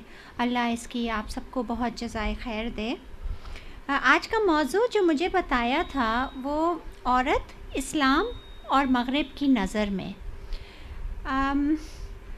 میں بیسکلی تھوڑا سا ہم لوگوں کے خاندان کا آپ کو بیک گراؤنڈ شاید پتہ ہوگا، اور وہ ہم لوگ ایک متوسط مذہبی گھرانے سے تعلق رکھتے۔ ہماری والدہ کو فقہ کی تعلیم جو ہے مفتی محمد شفیع صاحب نے دی تھی، اور انہی کی تعلیمات کو ہم کنٹینیو مطلب سمجھتے اور وہ بھی کرتے ہیں. بہرحال ہماری فیملی کا جو میراث ایک ہوتا ہے، نہ کوئی ہم لینڈ لارڈس تھے، نہ کچھ ایجوکیشن تھی، تعلیم. اور ہمارے والد بھی ڈاکٹر تھے اور ہمارے دادا بھی اٹارنی جنرل تھے اس وقت کے انگریزوں کے زمانے کے. ہمارے نانا بھی اٹارنی جنرل تھے اور دوسرے جو تایا تھے اور چچا وہ بھی ڈاکٹر اور سرجنز تھے. اپنے اس وقت انگریزوں کے زمانے میں بھی تعلیم ہی ہمارا سرمایہ تھا. تو ہم لوگوں کو بھی، ہم 3 بہن بھائی تھے اور ہم لوگ کو بھی تعلیم، میرے بھائی جو ہیں وہ آرکیٹیکٹ ہیں، اسپیس آرکیٹیکٹ، اور انہوں نے اینشنٹ اور ماڈرن آرکیٹیکچر میں کیا ہوا ہے. اور یہ جو اسپیس شپ ناسا کے ایسوسیٹ ڈائریکٹر ہوا کرتے تھے، اور جو اسپیس سینٹر ایک بنایا ہوا ہے، آپ نے سنا ہوگا ایک ڈوم بنایا نا کہ اگر ساری دنیا تباہ ہو جائے تو انہوں نے اپنی چیزیں محفوظ کی ہیں انٹارکٹیکا میں، وہ میرے بھائی اس کے ڈیزائنر ہیں. اور عافیہ کو بھی اعلیٰ تعلیم حاصل کی، وہ میری چھوٹی بہن ہے، میں بیچ میں ہوں. اور میں بھی ایک ڈاکٹر ہوں، نیورولوجسٹ ہوں، اور میں نے diploma at American board in psychiatry and neurology کیا ہے. یہ تمہید اس لیے دے تھی کہ میں نے ساری تعلیم جو ہے شروع کی، میری تعلیم ہے وہ بھی باہر تھی، انگلینڈ کی اور افریقہ کی. اور اس کے بعد بیچ میں کوئی تقریباً 5-6 سال کا عرصہ جو تھا میڈیکل کیا ہے، انٹر اور میڈیکل، وہ میں نے پاکستان میں گزارا ہے، ایک سمجھے ایک مسلم کلچر میں. تو بچپن میرا بالکل نان مسلم کلچر میں، ایک کانوینٹ اسکول میں، Christian Christian school, sacred heart of Jesus جسے کہتے ہیں، وہ پورا ہیل میری مدر آف گاڈ. 12 بجے ٹھیک ان کی گھنٹی بجتی تھی اور سب کھڑے ہو کے نا، اور فوراً ہر کام چھوڑ کے، جو ہمارا وہ ہے نا کہ جب حی علی الصلاۃ ہو، حی علی الفلاح، تو سب کام چھوڑ کے آپ بالکل اس طرح ان کی بیل بجتی تھی ٹن ٹن، اور سارے کلاسز میں کام رک جانا. بہت اسٹرکٹ، ہر اس پہ نا سارا وہ بائبل وغیرہ سب کچھ پڑھی. اور اس کے بعد پھر یہاں پہ آئے، ایک پاکستانی کلچر تھا. میرے خیال سے میں اتنا زیادہ اسلامک تو نہیں کہوں گی، لیکن خیر کلچر ایک ڈفرینٹ، بالکل ایک ٹوٹل. اور پھر باقی MBBS کے فوراً بعد امریکہ چلی گئی، اور پھر امریکہ کا ایک کلچر، اور وہ تو جو ایک بحیثیت عورت کے اسلام اور مغرب دونوں کی نظر میں جو میرے اپنے جو تاثرات تھے، میرا یہ خیال ہے کہ سارے مطلب باتیں تو آپ نے مفتی زبیر صاحب سے ساری اسلام کی، اور ظاہر ہے میں تو وہ نہ علم رکھتی ہوں نہ وہ ہوں جو، لیکن اپنا تجربہ بتا سکتی ہوں کہ میں نے کیا کس اس میں فیل کیا. اور as a neurologist and psychiatrist وہاں پہ پریکٹس کرتے ہوئے میں نے ان خواتین کی کیا کیا باتیں سنی. اور اگر اس کے علاوہ کوئی چیز آپ سمجھتے ہیں تو میں اپنا اور ساتھ میں عافیہ کا تجربہ بتا سکتی ہوں. ہم لوگوں کے ساتھ ایک بڑا عجیب اتفاق ہوا کرتا ہے، ایک بڑی عجیب سی چیز ہوتی جو بہت دینی حلقے ہیں نا، وہ تو یہ کہتے کہ یہ نقاب نہیں پہنتی چونکہ، تو یہ جو ہے یہ ہم سے خارج ہے، یہ ذرا لبرل ہے. تو اس حلقے میں ہم جاتے تو ہمیں لبرل کا ٹھپا لگتا، اور جب ہم ویسٹرن اس میں جاتے تو وہ کہتے یہ اسکارف پہنتی ہے، سر ڈھکتی ہے، یہ تو ایکسٹریمسٹ ہے. تو وہاں پہ ایکسٹریمسٹ، تو بتائیں ہم جیسے لوگ کہاں جائیں گے.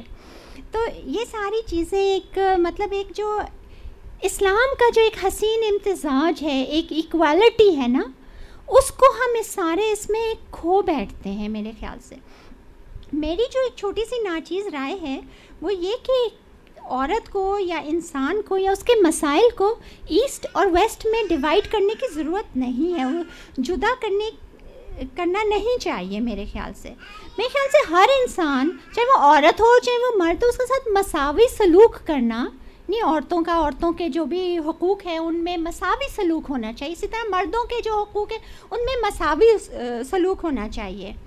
اور یہی اسلام کی بیسک ٹیچنگ ہے. اس میں مغرب یا مشرق یا اس کا کوئی فرق نہیں ہے. جہاں تک سلوک کا تعلق ہے اور حقوق کا تعلق ہے نا، وہ تو ہر انسان کے ہیں اپنے اپنے مقام کے اندر، اور یہ تمام مذاہب میں ہے.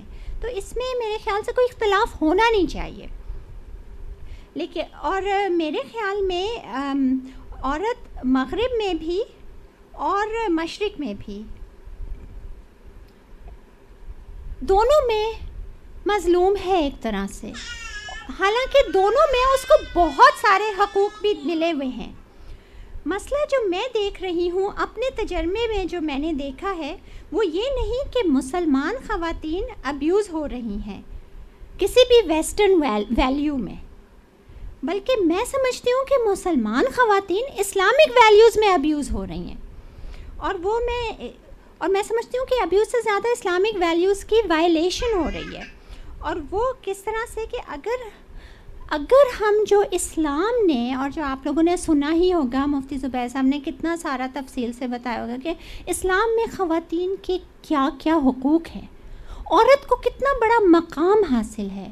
اگر وہ حقوق ہمیں مل رہے ہوں تو آج کی ماڈرن دنیا میں مسلمان عورت کا ہر ویسٹرن ویلیو کے حساب سے وہ اس کو ہر چیز، کوئی کانفلکٹ نہیں ہوگا.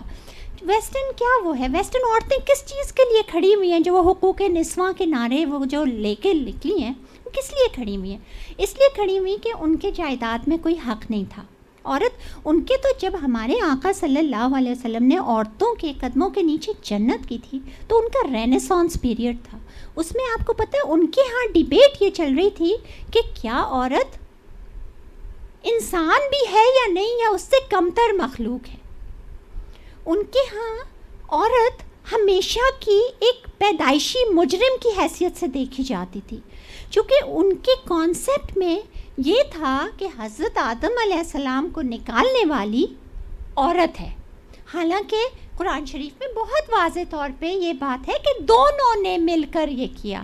اس تفصیل میں نہیں جاؤں گی، لیکن یہ ان کے کانسیپٹ تھے. اسلام نے ان کانسیپٹس کو، اسی لیے اس چیز کو دیکھیں قرآن شریف میں بہت واضح کیا گیا کہ عورت کا کوئی قصور اس میں نہیں ہے. دونوں نے مل کے کھایا، دونوں نے مل کے وہ کیا. تو یہ جس وقت ڈیبیٹ ہو رہی تھی اس وقت عورت کو اتنا بڑا مقام ملا تھا. اس وقت عورت کو جائیداد میں بھی حصہ دیا گیا تھا. اس وقت آپ حضرت خدیجہ کو دیکھیں، وہ اپنی بزنس خود چلا سکتی تھی اور اسلام نے اس کو منع نہیں کیا. وہ اپنے پیسے خود چلا سکتی، وہ تعلیم حاصل کر سکتی. حضرت عائشہ کو دیکھیں، حضور صلی اللہ علیہ وسلم نے ان کو خود ہر طرح کی تعلیم جس کا انہیں شوق تھا ان کو دلوائی، طب کی بھی بتائی اور ہر طرح کی وہ کی. وہ درس دیا کرتی تھیں، بڑے بڑے صحابہ کو دیا کرتی تھیں. اگر ضرورت پڑتی ہے تو میدان جنگ میں بھی اس کی ضرورت آ جاتی ہے. اس میں تو ہر چیز میں عورت کو جو آزادی دی گئی اور جو ایک تحفظ دیا گیا وہ اسلام نے اس کو وہ کیا. ویسٹ میں یہ چیزیں نہیں تھیں. عورت کے پاس جو ویسٹرن ایشوز جو وہاں پہ عورتوں کے ہیں، جو میرے سے بھی وہ کہا کرتے تھے، وہ یہ تھے کہ بزنس، منی مینجمنٹ، یہ سب مرد اپنے ہاتھ میں رکھتے ہیں. ایبلٹی ٹو مینیج پراپرٹی، کہ اپنی جائیداد کا اپنا خود وہ کر سکے. ایجوکیشن، شادی کے رائٹس. تو یہ ساری چیزیں، اس کے لیے انہیں عورتوں کو نکلنا پڑا. ہمیں تو اسلام نے یہ سارے رائٹس دیے ہوئے، ہمیں تو اس کسی چیز کے لیے نہیں نکلنا پڑتا. لیکن مسئلہ پتہ کیا ہے جو امریکہ میں رہتے ہوئے میں نے نوٹ کیا. اب یہ میں آپ کو جو یہ بتا رہی ہوں، یہ not like as a Muslim woman sitting here Pakistan میں، یا وہ میں آپ کو وہاں سے بیٹھی ہوئی وہاں کا تاثر بتا رہی ہوں. اور وہ یہ کہ دونوں سوسائٹیز بڑی خوبصورتی سے جو فوکس ہے نا اس سے ہٹ گئے. کیا کیا ہے کہ ایسا لگتا ہے کہ جو ویمن رائٹ جو ڈیبیٹ ہے نا، وہ ڈیبیٹ کس مرکز کے گرد گھوم رہی ہے؟ وہ اس مرکز کے گرد گھوم رہی ہے کہ ہاؤ مچ ٹو ڈریس اور ان ڈریس ان پبلک، کہ پبلک میں نکلے تو کتنے کپڑے پہنے، کتنے نہیں پہنے، کتنا جسم دکھے، کتنا نہیں دکھے. ساری ڈیبیٹ اس کے ارد گرد جو ہے وہ بالکل گھوم رہی ہے. تو اصل ایشوز کو تو چھوڑ ہی دیا نا کہ کاروکاری نہیں ہو، عورت کی عزت کا تحفظ ہو، عورت کو رسپیکٹ دی جائے. تعلیم یافتہ ہے تو اس کی تعلیم کی قدر کی جائے.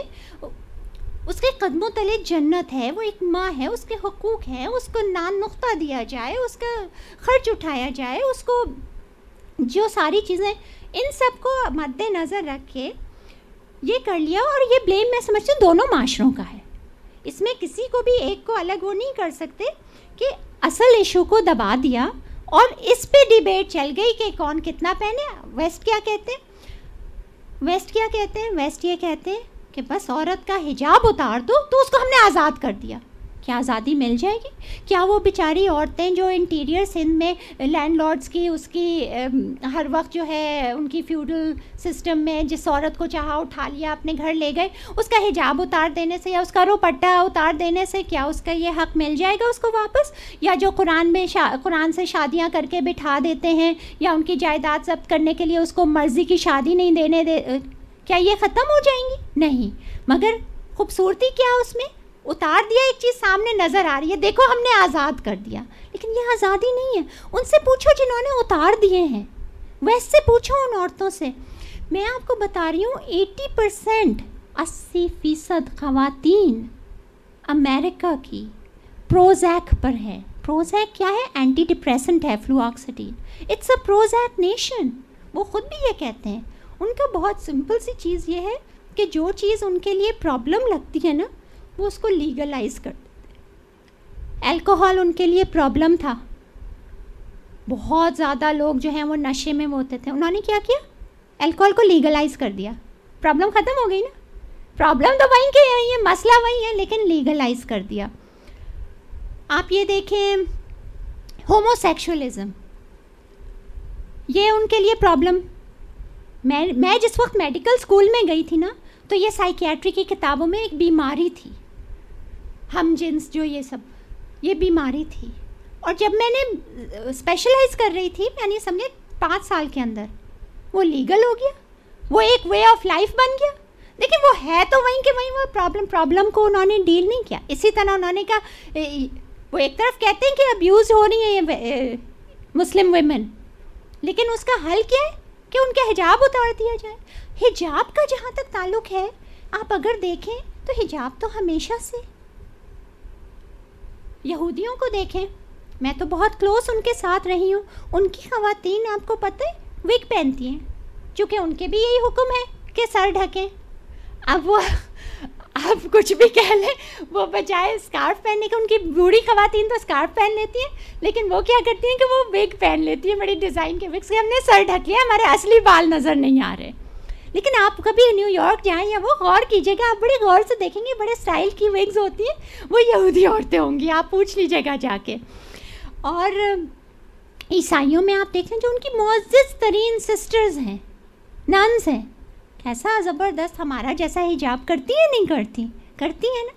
میں آپ کو اپنا ایک ذاتی تجربہ بتاتی ہوں, اور وہ یہ کہ میں جب انٹرویوز کے لیے گئی تھی, اور یہ 9/11 سے بہت پہلے کی بات ہے, 1993 اور 4 کی بات ہے, 93 کی بات ہے, 1993 کی, کتنے دن ہو گئے. تو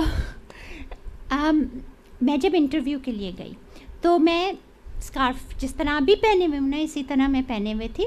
اچھا, اس طرح نہیں پہنے ہوئے تھی, میں تھوڑا سا اسٹائل سے پہنے ہوئی تھی کہ تھوڑے بال بھی نظر آئے. میں بہت اسٹائل سے نا انٹرویو کا پورا ڈریس بنایا تھا, تو اس میں یہ کہ تھوڑے بال یوں سائڈ سے نکلے نا, اور وہ جیسے وہ آپ کو پتہ ہے نا, جیسے وہ ضیاء الحق کے زمانے میں جب وہ کہا تھا نا سر ڈھکنے کو, وہ تو وہ ٹی وی پہ جس طرح ڈھکتی تھی نا, کچھ اس طرح سے, ٹھیک ہے نا. وہ انٹرویو کے لیے جائے تھے تھوڑا سا تو امریکہ میں, تو اللہ معاف کرے, مگر مطلب جو ایک حقیقت کہ یہ تھی میری, وہ میں گئی. پہلے انٹرویو سے میرے نمبر اچھے تھے, انٹرویوز بہت اچھے تھے, تقریباً 14-15 انٹرویوز تھے. آپ یقین کیجئے کہ پہلے انٹرویو میں پہلا سوال جب ہوا, سردیوں کا ٹائم تھا وہ, تو اسکارف تو پہنا نا, تو کوٹ وغیرہ دیا. وہ آتے ہیں کہتے ہیں ہمارا کوٹ دے دیں, یہ کریں. میں نے کوٹ دے دیا. پھر وہ کہتے ہیں اور یہ اسکارف, میں نے کہا یہ تو میں رکھوں گی, وہ میں تو سارا اسٹائل وغیرہ اس کا اتار, تو میں نے کہا یہ میں پہنے رہوں گی. اچھا, why would you want to wear this thing on your head, کیوں پہننا چاہتی ہو, یہ کیا ہوا ہے؟ اب میں کہوں جی وہ میں اس لیے کہ میں مسلمان ہوں. بولے لیکن تو پھر اچھا آپ ایک آرتھوڈاکس مسلم ہیں, آپ یہ ہے. میں کنفیوز, پہلے والے میں کنفیوز ہوئے, گھر آئی, روئی, یہ ہوا. پھر اگلی دفعہ اچھا پھر چلو چھوڑو, یہ تو ویسے ہی سمپل سے تھا, دوسرا دیکھتے ہیں. دوسرے میں گئی, دوسرے میں پہلا سوال, what is this thing on your head, this thing کیا ہے وہ؟ میں نے کہا کہ بھائی دیکھیں. بولے دیکھیں دس از ٹیکسس, وہ ٹیکسس میں تھا, یہ گرم علاقہ ہے, دس از اے ہاٹ ایریا, تو یہ آپ کو گرمی نہیں لگے. میں اس کو سائنس بتا رہی ہوں کہ لائٹ کلر کا ہوگا تو ریفلیکٹ ہوگا اور یہ ہوگا, اور وہ سارا انٹرویو اسی اس پہ نا. اور یہاں تک کہ ییل یونیورسٹی ہے, نام آپ نے سنا ہوگا, بہت بڑی یونیورسٹی ہے وہ, اس میں گئی تو وہ مجھ سے کہتے ہیں, وہ پروفیسر صاحب بڑے, یہ سب بڑے بڑے وہاں کے پروفیسرز ہیں, اور میرا انٹرویو سارا اسکارف پہ ہو رہا ہے. What is this thing on your head, why do you want to wear it, people will be afraid of this, people will have this, why is this, oh you are this. مگر اس نے تو حد سے ہی گزر گیا تھا. اس نے مجھ سے یہ بولا, oh so you are one of those stone throwing Palestinians. اس پہ تو میں بالکل ہی وہ نہیں, میں پیلسٹینین نہیں ہوں, یہ نہیں ہوں نا. پھر میں گھر آ کے بہت, اب میری بھائی میری بھابھی کہیں خدا کا واسطہ اتار دو, بعد میں پہن لینا, رونا بھی ہے پہننا بھی ہے, کیا مسئلہ ہے تمہارا, کون سا تم ویسے وہ کر رہی ہو یا وہ نا.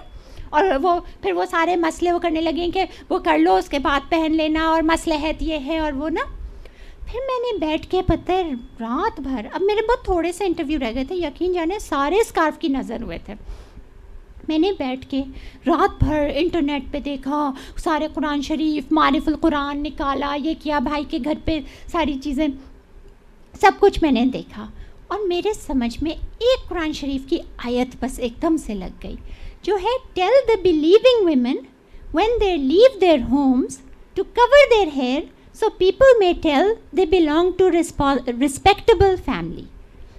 یہ جو میں نے ایک دم میرے اس میں سورہ نساء کی آیت کے, جو آپ ایمان والی خواتین عورتوں کو کہو کہ جب وہ گھر سے نکلے تو اپنی اوڑھنیوں کو آگے ڈال لیں تاکہ لوگ دیکھیں کہ وہ عزت دار ہیں. میں نے کہا میں ایمان والی بھی ہوں اور میں بہت معزز فیملی سے بھی تعلق رکھتی ہوں, لہٰذا اب صحیح طریقے سے پہنا جائے گا, اب ایک بال نہیں نظر آئے گا, اب پراپر ایرانین طریقے سے, جب سے یہ اسٹائل جب اس وقت بنایا تھا اسی وقت سے یہ ہے. اور میں نے یوں کر کے اور پورا وہ کر کے میں نے کہا ٹھیک ہے, اب میں اللہ کے لیے کر رہی ہوں. ابھی تک مجھے صحیح وہ پتہ نہیں تھا کہ ہم سر پہ اوڑھ رہے ہیں تو کیا وجہ ہے, بزرگوں نے کہا اسلام میں ہے اوڑھنا ہے, ٹھیک ہے نا, سوال نہیں کیا تھا نا. اب یہ سوال اٹھا تھا, یہ کر کے میں گئی ہوں. یقین جانے میمونیڈیز ہاسپٹل تھا, جوش ہاسپٹل بلٹ آن جوش لینڈ, پورا وہ ٹوپے پہنے ہوئے وہ پروفیسرز تھے اور وہ سب نا. اب میں جب اس میں جب گئی تو پہلا سوال یہ تھا, what is this thing on your head. میں نے کہا ایکسکیوز می. اب میں بالکل, مجھے وہ تھا کہ میں اب مجھے کوئی پرواہ نہیں ہے, میں اللہ کے لیے کر رہی ہوں, ٹھیک ہے, نہیں ہوتا انگلینڈ چلی جاؤں گی, کہیں بھی چلی جاؤں گی نا. اب مطلب میرے لیے یہ سیکنڈری ہو گیا تھا یہ. تو میں نے کہا excuse me, this thing has a name, it's called a scarf in English, it's called a hijab in Arabic, it's called dupatta in Urdu, it's called a روسری ان پرشین. تو وہ کہتے ہیں okay okay okay, I get the point. پھر وہ کہتے ہیں کہ let me rephrase my question, this scarf are you going to keep it on. میں نے کہا why, do you have a problem, is it bothering you. کہتے ہیں wait late me rephrase my question. اب وہ دوبارہ سے سوال کر رہے ہیں. پھر کہتے ہیں کہ why would you want to wear this. میں نے کہا why, well I think you know I am a Muslim and that's why, because it says in the Quran that tell the believing women when they leave their homes to cover their hair and so that people may tell that they belong to a respectable family. میں نے اس سے کہا that is why, because I am a believing woman and I belong to a very respectable family and that's why I prefer to keep it on. تو وہ دیکھ کے نا ایک دم سے چونکتا ہے اور وہ کہتا ہے کہ well you know come to think of it, yes it does bring some respect and it does make نا. وہ یوں کر کے خاموش ہوتا ہے, پھر تھوڑی سی ادھر ادھر کی بات کی, پھر وہ پیچھے ایک بیٹھا ہوتا ہے, کہتا ہے یہاں you know I been thinking about what you said, this is respectable and it's pretty sexy too. اب دیکھیں نا کس طرح سے ٹریپ کر رہے ہیں دوسرے اس پہ. یہ میں آپ کو بتائی ہوں 94 کی ان کی ذہنیت, یہ ان کے وہ ہیں تھنک ٹینکس, یہ نیورولوجسٹ ہیں, سائیکائٹرسٹ ہیں. تو خیر اس کو میں نے سوچا اگنور, وہ ورتھ نہیں ہے جواب دینے کی کوئی وہ نا. اور میں دوسری بات کرنے لگی اور وہ نا یہ ہوئی بات, اس نے مجھے باہر بٹھا دیا. اس نے کہا آپ تھوڑی سی دیر ویٹ کیجیے گا, ہم نے آپ سے اور بات کرنی. سیکریٹری کے پاس بٹھا دیا جو آ کے خالی اسمائل کرے, وڈ یو لائک سم کافی. میں کہا نہیں شکریہ. اب ایمان تو ہوتا ہے نا انسان کا, ڈگمگ تو ہوتا ہے نا, بڑی ہمت کی تھی, اتنا بھی کر لیا تھا. اب میں کہوں یا اللہ اس نے تو FBI بلا لی. اور میں نے اس کو یہ بھی کہا تھا کہ اس لیے بھی کہ جوئش خواتین بھی پہنتی ہیں, اب وہ اگر ویگ پہن لیں تو کیا ہوا ہے, میں نے یہ بھی بات بول دی تھی اصل میں. تو میں نے کہا اس نے تو FBI بلا لیا. میں تو اب گئی کام سے, اور پھر میں نے کہا پتہ نہیں مجھے بند کروا دے گا. اب وہ ہر بار آئے مجھے اسمائل کرے, پھر اپنا بیٹھ کے کام کرنے لگے, پھر کیا ایک کافی لا دوں. میں کہا نہیں, میرا تو پیٹ عجیب, حالت میری عجیب ہو گئی. پھر میں کہوں اللہ میں کیا کروں. پھر کیا کیا, پھر وہ اتنی دیر, پھر اچھا اور لوگ آئے انٹرویو کریں چلے جائے. میں کہوں مجھے کیوں روکا بھائی اللہ. پھر میں کہوں اچھا بابا پکڑنا ہے تو پکڑ کے جان چھڑائے, میں بٹھایا ہوا کیوں ہے. اور میں اللہ میاں سے کہوں اللہ میاں میں نے کیا کیا ہے, میں نے تو اللہ میاں آپ کے لیے کیا ہے, مجھے آپ نے بچانا ہے, مجھے کیا. اب پھر وہ اتنی اس کے بعد آتا ہے نکل کے کہتا ہے sorry to keep you waiting. ان کو وہ کیا تھا, تھوڑا ٹائم لگا تھا, یہ ہم چاہتے ہیں کہ ہم آپ کو اسی وقت جاب آفر کر دیں. خدا کی شان آپ دیکھیں, جب اس نے یہ کہا ہے تو میری اور بالکل ہی حالت ہوگی کہ یہ کیا بول رہا ہے. میرے تو دماغ میں ہی کچھ اور وہ تھا نا. تو خیر پھر میں نے کہا اچھا میں سوچ کے بتاؤں گی. اور اس کے بعد سے یقین جانے ایسا ہو گیا تھا کہ یہ اسکارف جیسے انویزیبل.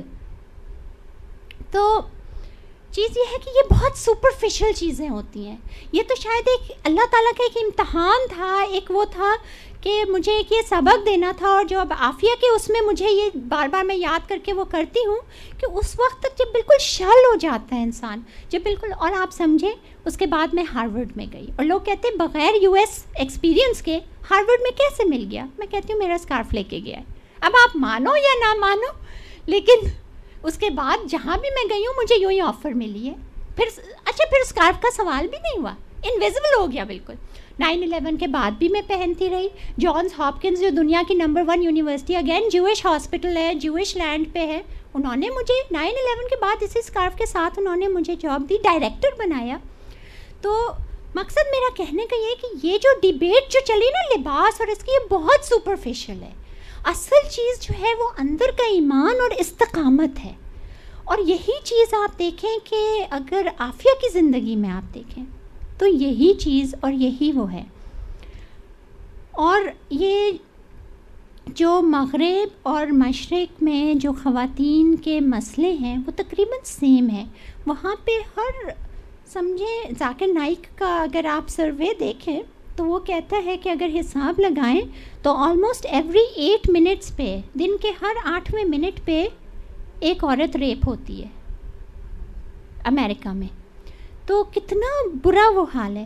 وہ ہے اصل ایشوز, عورت کی عزت بچانا, اس کی رسپیکٹ اس کو دینا, نہ کہ اس کو کموڈٹی بنا کے تصویریں بنا کے وہ کرتے ہیں. وہ عورتیں جن کی وہ کرتے ہیں ان کے دلوں کا حال پوچھیں, کیوں انہیں پروزیک کھانی پڑتی ہے, کیوں انہیں وہ ہوتا ہے, انہیں سکون قلب نہیں ہے. یہاں پہ ہمارے پاس سارے وہ چیزیں ہیں جس سے ہمیں سکون قلب بھی ملے, آزادی بھی ملے, اور وہ لیکن ہم امپلیمنٹ نہیں کرتے, نہ اپنی جانوں پہ کرتے ہیں, نہ ہمیں وہ آزادی اور وہ جو اسلام نے ہمیں دی تھی وہ نہیں. ہم بہت غلط چیزوں کے پیچھے جاتے ہیں, اور میرے خیال سے یہی سارے مسائل کی جڑ اور وہ ہے. اسی طرح عافیہ کی زندگی کو دیکھیں, اس نے امی ابو کی مرضی سے شادی کی. یہ میں ابھی کہہ رہی ہوں نا کہ دیکھیں یہ اسلامک نہیں بلکہ کلچرل ایشوز ہوتے ہیں. اسلام میں اپنی مرضی سے شادی کرنے کا وہ ہوتا ہے. انہوں نے دیکھا بھی نہیں, فون پہ نکاح ہوا. عافیہ ماشاءاللہ بہت قابل تعلیم یافتہ تھی. اس کا شوہر وہ برداشت نہیں کر سکا کہ وہ اتنی اچیونگ ہے, اور اس کو ایک احساس کمتری ہو گئی. پھر وہ جب اس کو ابیوز کرنے لگا, اس کو فزیکلی مارنے لگا, تو دیکھیں اسلام میں اس کے حقوق ہیں, وہ اس میں وہ کر سکتی تھی, لیکن کلچر بیچ میں آ گیا کہ نہیں نبھانا ہے. ہر چیز میں وہ نہیں ہوتا ہے. کچھ چیزیں ایسی ہوتی ہیں جس میں آپ کو مصالحت اور وہ بھی کرنی ہوتی ہے. بچوں کے اوپر وہ تشدد کرنے لگا, یہ چیزیں تو اسلام میں اجازت نہیں ہے. آپ ننھے 6 مہینے کے بچے کے منہ پہ آپ نہیں ماریں گے کہ اس کا منہ سوج جائے. یہ چیزوں پہ کوئی علاج کرنا ہے, کوئی وہ کرنا ہے نا. ان کو یہ نہیں, یہ اس کی غلطیاں تھیں, لیکن وہ کلچر اور اسلام کے اس میں ایک طرف تو وہ یوں وہ ہوئی, دوسری طرف جو ہے وہ حجاب, اور اس کی وجہ سے وہاں پہ ایک ایکسٹریمسٹ کے طور پہ اس کو بس چونکہ وہ حجاب پہنتی. اور پھر آپ اس کو دیکھیں کتنی ساری ہیومن رائٹ آرگنائزیشنز ہیں, وہ صرف اس لیے عافیہ کے لیے نہیں کھڑی ہوتی کہ وہ حجاب پہنتی ہے. ارے حجاب پہنتی ہے تو ایکسٹریمسٹ ہوگی. تو یہ جو سپرفیشیلٹی ہے نا، ڈیپتھ میں نہیں دیکھنا، اس انسان کو دیکھو جو اس کے اندر ہے، جس بھی اس کے، اور اس ظلم کو دیکھو. وہ جو کہتے ہیں نا کہ چور کو مال کھاتا نہیں دیکھو، مار کھاتا دیکھو. تو یہ چیز ہے کہ آپ یہ دیکھیں کہ جو ہوا ہے وہ کیا ہے، اور اس ایشو کو، کیا وہ ایشو اسلام کے مطابق ہے؟ کیا عافیہ کے ساتھ جو کچھ ہوا وہ اسلام کے مطابق ہے؟ کیا اسلام کا یہ حکم نہیں ہے کہ اگر کوئی عورت غیر مسلموں کی قید میں ہو تو اس کو رہا کرنا ہر مسلمان مرد عورت پر فرض ہے، اس کے لیے کھڑا ہونا، آواز اٹھانا؟ اور یہ کچھ دنوں سے آپ دیکھ رہے ہیں میں خاموش. مجھے یہ کہا گیا تھا کہ رہنما ہے، انہوں نے کہا اب آپ کا کام ہو گیا ہے، آپ نے گھر گھر پیغام پہنچا دیا ہے، کہیں بھی جائیں، گلی گلی جائیں، سب عافیہ کے نام جانتے ہیں، ہر بچہ بڑا بوڑھا جانتا ہے. اب ان بھائیوں کا اور ان کا کام ہے، اور ان مردوں کا سب کا کام ہے، اب آپ گھر بیٹھیں. میں نے کہا آپ کے خیال میں اگر بیٹھ جاؤں گی تو عافیہ کی تحریک اٹھے گی؟ انہوں نے کہا کہ اب اٹھنی چاہیے. آپ 1 مہینہ بیٹھ کے تو دیکھیں. میں 1 مہینہ بیٹھی، آپ مجھے بتائیے کیا ہوا؟ تحریک اٹھی یا لوگ بھولنا شروع ہو گئے؟ تو یہ چیز ہے جو کہ ہماری اپنی بے حسی اور کمزوری ہے. اس میں اسلام کو فالٹ دینے کی کوئی وہ نہیں ہے. اسلام کا تو بہت واضح حکم ہے. سورہ توبہ کی 75ویں آیت ہے کہ کیا تم ان عورتوں کو نہیں سنتے؟ کیا ہو گیا ہے تمہیں جو تم نہیں نکلتے؟ جو پکارتے ہیں تم کے لیے جد و جہد و قتال نہیں کرتے، جو پکارتے ہیں کہ ہمیں نکالو اس سے، ہم کمزور ہیں، ہمیں ان ظالموں کے بستی سے نکالیں. تو اللہ تعالیٰ کہتے ہیں کہ کیا ہو گیا ہے تمہیں. میں آپ کو تھوڑا سا، مجھے پتا ہے آپ لوگ سب سننا چاہ رہے ہوں گے کہ 1 مہینے سے خاموش تھیں تو کیا ہو رہا، کیا کوئی لیٹسٹ ہے؟ یہ ہے لیٹسٹ ہمارے پاس جو ہے وہ یہ ہے کہ عافیہ کے بارے میں اطلاع یہ مل رہی ہے کہ پاکستانی جو حکام اعلیٰ ہیں، ظاہر ہے ان کی پول کھلتی ہے. اب تو انویسٹیگیشن سامنے آ گئی ہے کہ نہیں چاہتے کہ ان کی یہ ہو، اور ویسے ہی بدنامی اتنی ہو رہی ہے کہ عافیہ کہ اس سے اور ہوگی، تو وہ چاہتے ہیں کہ عافیہ وہیں رکی رہے. امریکہ کے لیے عافیہ ایک مسئلہ بن گئی ہے، تو وہ ایک اس طرح کی صورت حال پیدا کرنا چاہ رہے ہیں کہ کسی طرح اس کی لاش کو یہاں پہ بھیج دیا جائے اور یہ کر دیں ثابت کہ اس نے خودکشی کی ہے.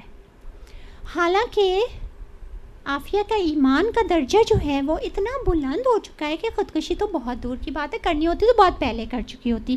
اس وقت کرتی جس وقت اس کے کپڑے اتارے گئے تھے، جس وقت اس کے بچے اس سے چھینے گئے تھے. اس نے کہا تھا میں تو اسی دن مر گئی تھی جس دن میرے بچے ننھے منھے میرے سے چھینے تھے، اور جس دن اس نے کہا تھا جس دن میرے کپڑے اتار کے strip searching Brooklyn New York میں کی تھی، اس دن میری لاش پامال ہو چکی تھی، اب تو کچھ بچا ہی نہیں ہے. اس سے فون پہ بات ہوئی تھی تو اس نے یہ کہا تھا کہ وہ ہمیں تسلی دے رہی تھی، نہ کہ ہم اس کو تسلی دیں. اور امی کو کہی تھی امی آپ پریشان کیوں ہوتی ہیں؟ حضور صلی اللہ علیہ وسلم خود میرے پاس آتے ہیں، مجھ سے بات کرتے ہیں، مجھے ہنساتے ہیں، مجھے جس چیز کا دل چاہتا ہے خود لا کر دیتے ہیں اور مجھے تسلی دیتے ہیں. اور جب میں نے ان سے کہا مجھے یہ فکر ہوتی ہے کہ میری امی کی کیا حالت ہو رہی ہوگی، تو حضور صلی اللہ علیہ وسلم نے مجھ سے کہا، ہنسے اور کہا تم اپنی ماں کے لیے پریشان ہوتی ہو. تو اور انہوں نے یہ کہا کہ تمہاری ماں کے لیے تو انبیاء اکرام میں بہت بڑی دعوت کا انتظام ہے، اور تمہاری امی کو شاپنگ کا شوق ہے، ان کی شاپنگ کے لیے پورا ایک بہت بڑا انتظام ہے. تم ان کے رتبے کے اس کے لیے تم یہاں اداس ہوتی ہو، تمہیں کیا ہو گیا ہے؟ کبھی کہتی ہے کہ میں حرم میں ہوتی ہوں، کبھی کہتی ہے میں بیت المقدس میں ہوتی ہوں، یہ لوگ میرے اوپر کچھ بھی کرتے ہیں میں تو اوپر سے دیکھ رہی ہوتی ہوں. مجھے پھر وہ فاطمہ کا یاد آیا، ابو غریب جیل میں جو تھی نا، وہ بھی اس نے بھی اسی طرح کا وہ کہا تھا. پھر مجھے واپس یہی ہوا کہ واقعی میں عافیہ کا امتحان ختم ہو گیا ہے. امتحان ہم لوگوں کا ہے. کیا ہم عافیہ کو زندہ سلامت لا سکتے ہیں؟ کیا ہم 18 کروڑ کی عوام ایک بہن کو رہائی نہیں دلا سکتے؟ کیا ہم ایسے وہ ہو گئے ہیں؟ کیا ہم بھی اسی کے منتظر ہیں کہ تاتاریوں جیسا وبال ہمارے اوپر آئے؟ آپ دیکھ لیں کہ ہماری سرحدوں پہ کھڑے ہیں، ہمارے اندر داخل ہو چکے ہیں. کیا ہم اٹھ سکتے ہیں؟ کیا ہم متحد ہو سکتے ہیں؟ میرے خیال سے ایک متحد آواز بھی ہوگی نا، امریکہ جان چھڑانا چاہتا ہے، وہ جان چھڑانا چاہتا ہے۔ اگر ہم ذرا سا، ہماری حکومت اتنی مضبوط نہیں، ہم اس کے اوپر ذرا سا پریشر ڈالیں، وہ کرنے کے لیے ہی وہ ڈیمانڈ کر سکتی ہے، لیکن یہ ہم لوگوں کی کوتاہی ہے، یہ ہماری ایک اجتماعی کوتاہی ہے۔ اور یہی لیٹسٹ عافیہ کی طرف سے تھا جو میں نے کہا آپ لوگوں کو بتا دوں۔ اور ویسے ظاہر ہے جب اس سے اس کی حالت کا پوچھا تو اس نے یہ کہا کہ مجھے ایک بند کمرے میں بند کیا ہوا ہے، سورج کی روشنی بھی نہیں ہے، نہ نمازوں کا وقت، نہ کوئی گھڑی ہے، نمازیں بس اللہ کرا دیتا ہے۔ جب وہ کھانا ڈالتے ہیں تو کھانے کی شکل دیکھ کے اندازہ ہوتا ہے کہ شاید یہ دوپہر کا کھانا ہے تو اب ظہر کی نماز پڑھ لی جائے، شاید یہ بریک فاسٹ ہے تو جب آنکھ کھلے تو بس اس سے پہلے فجر پڑھ لی جائے، اور اس طرح سے نماز ہوتی ہے۔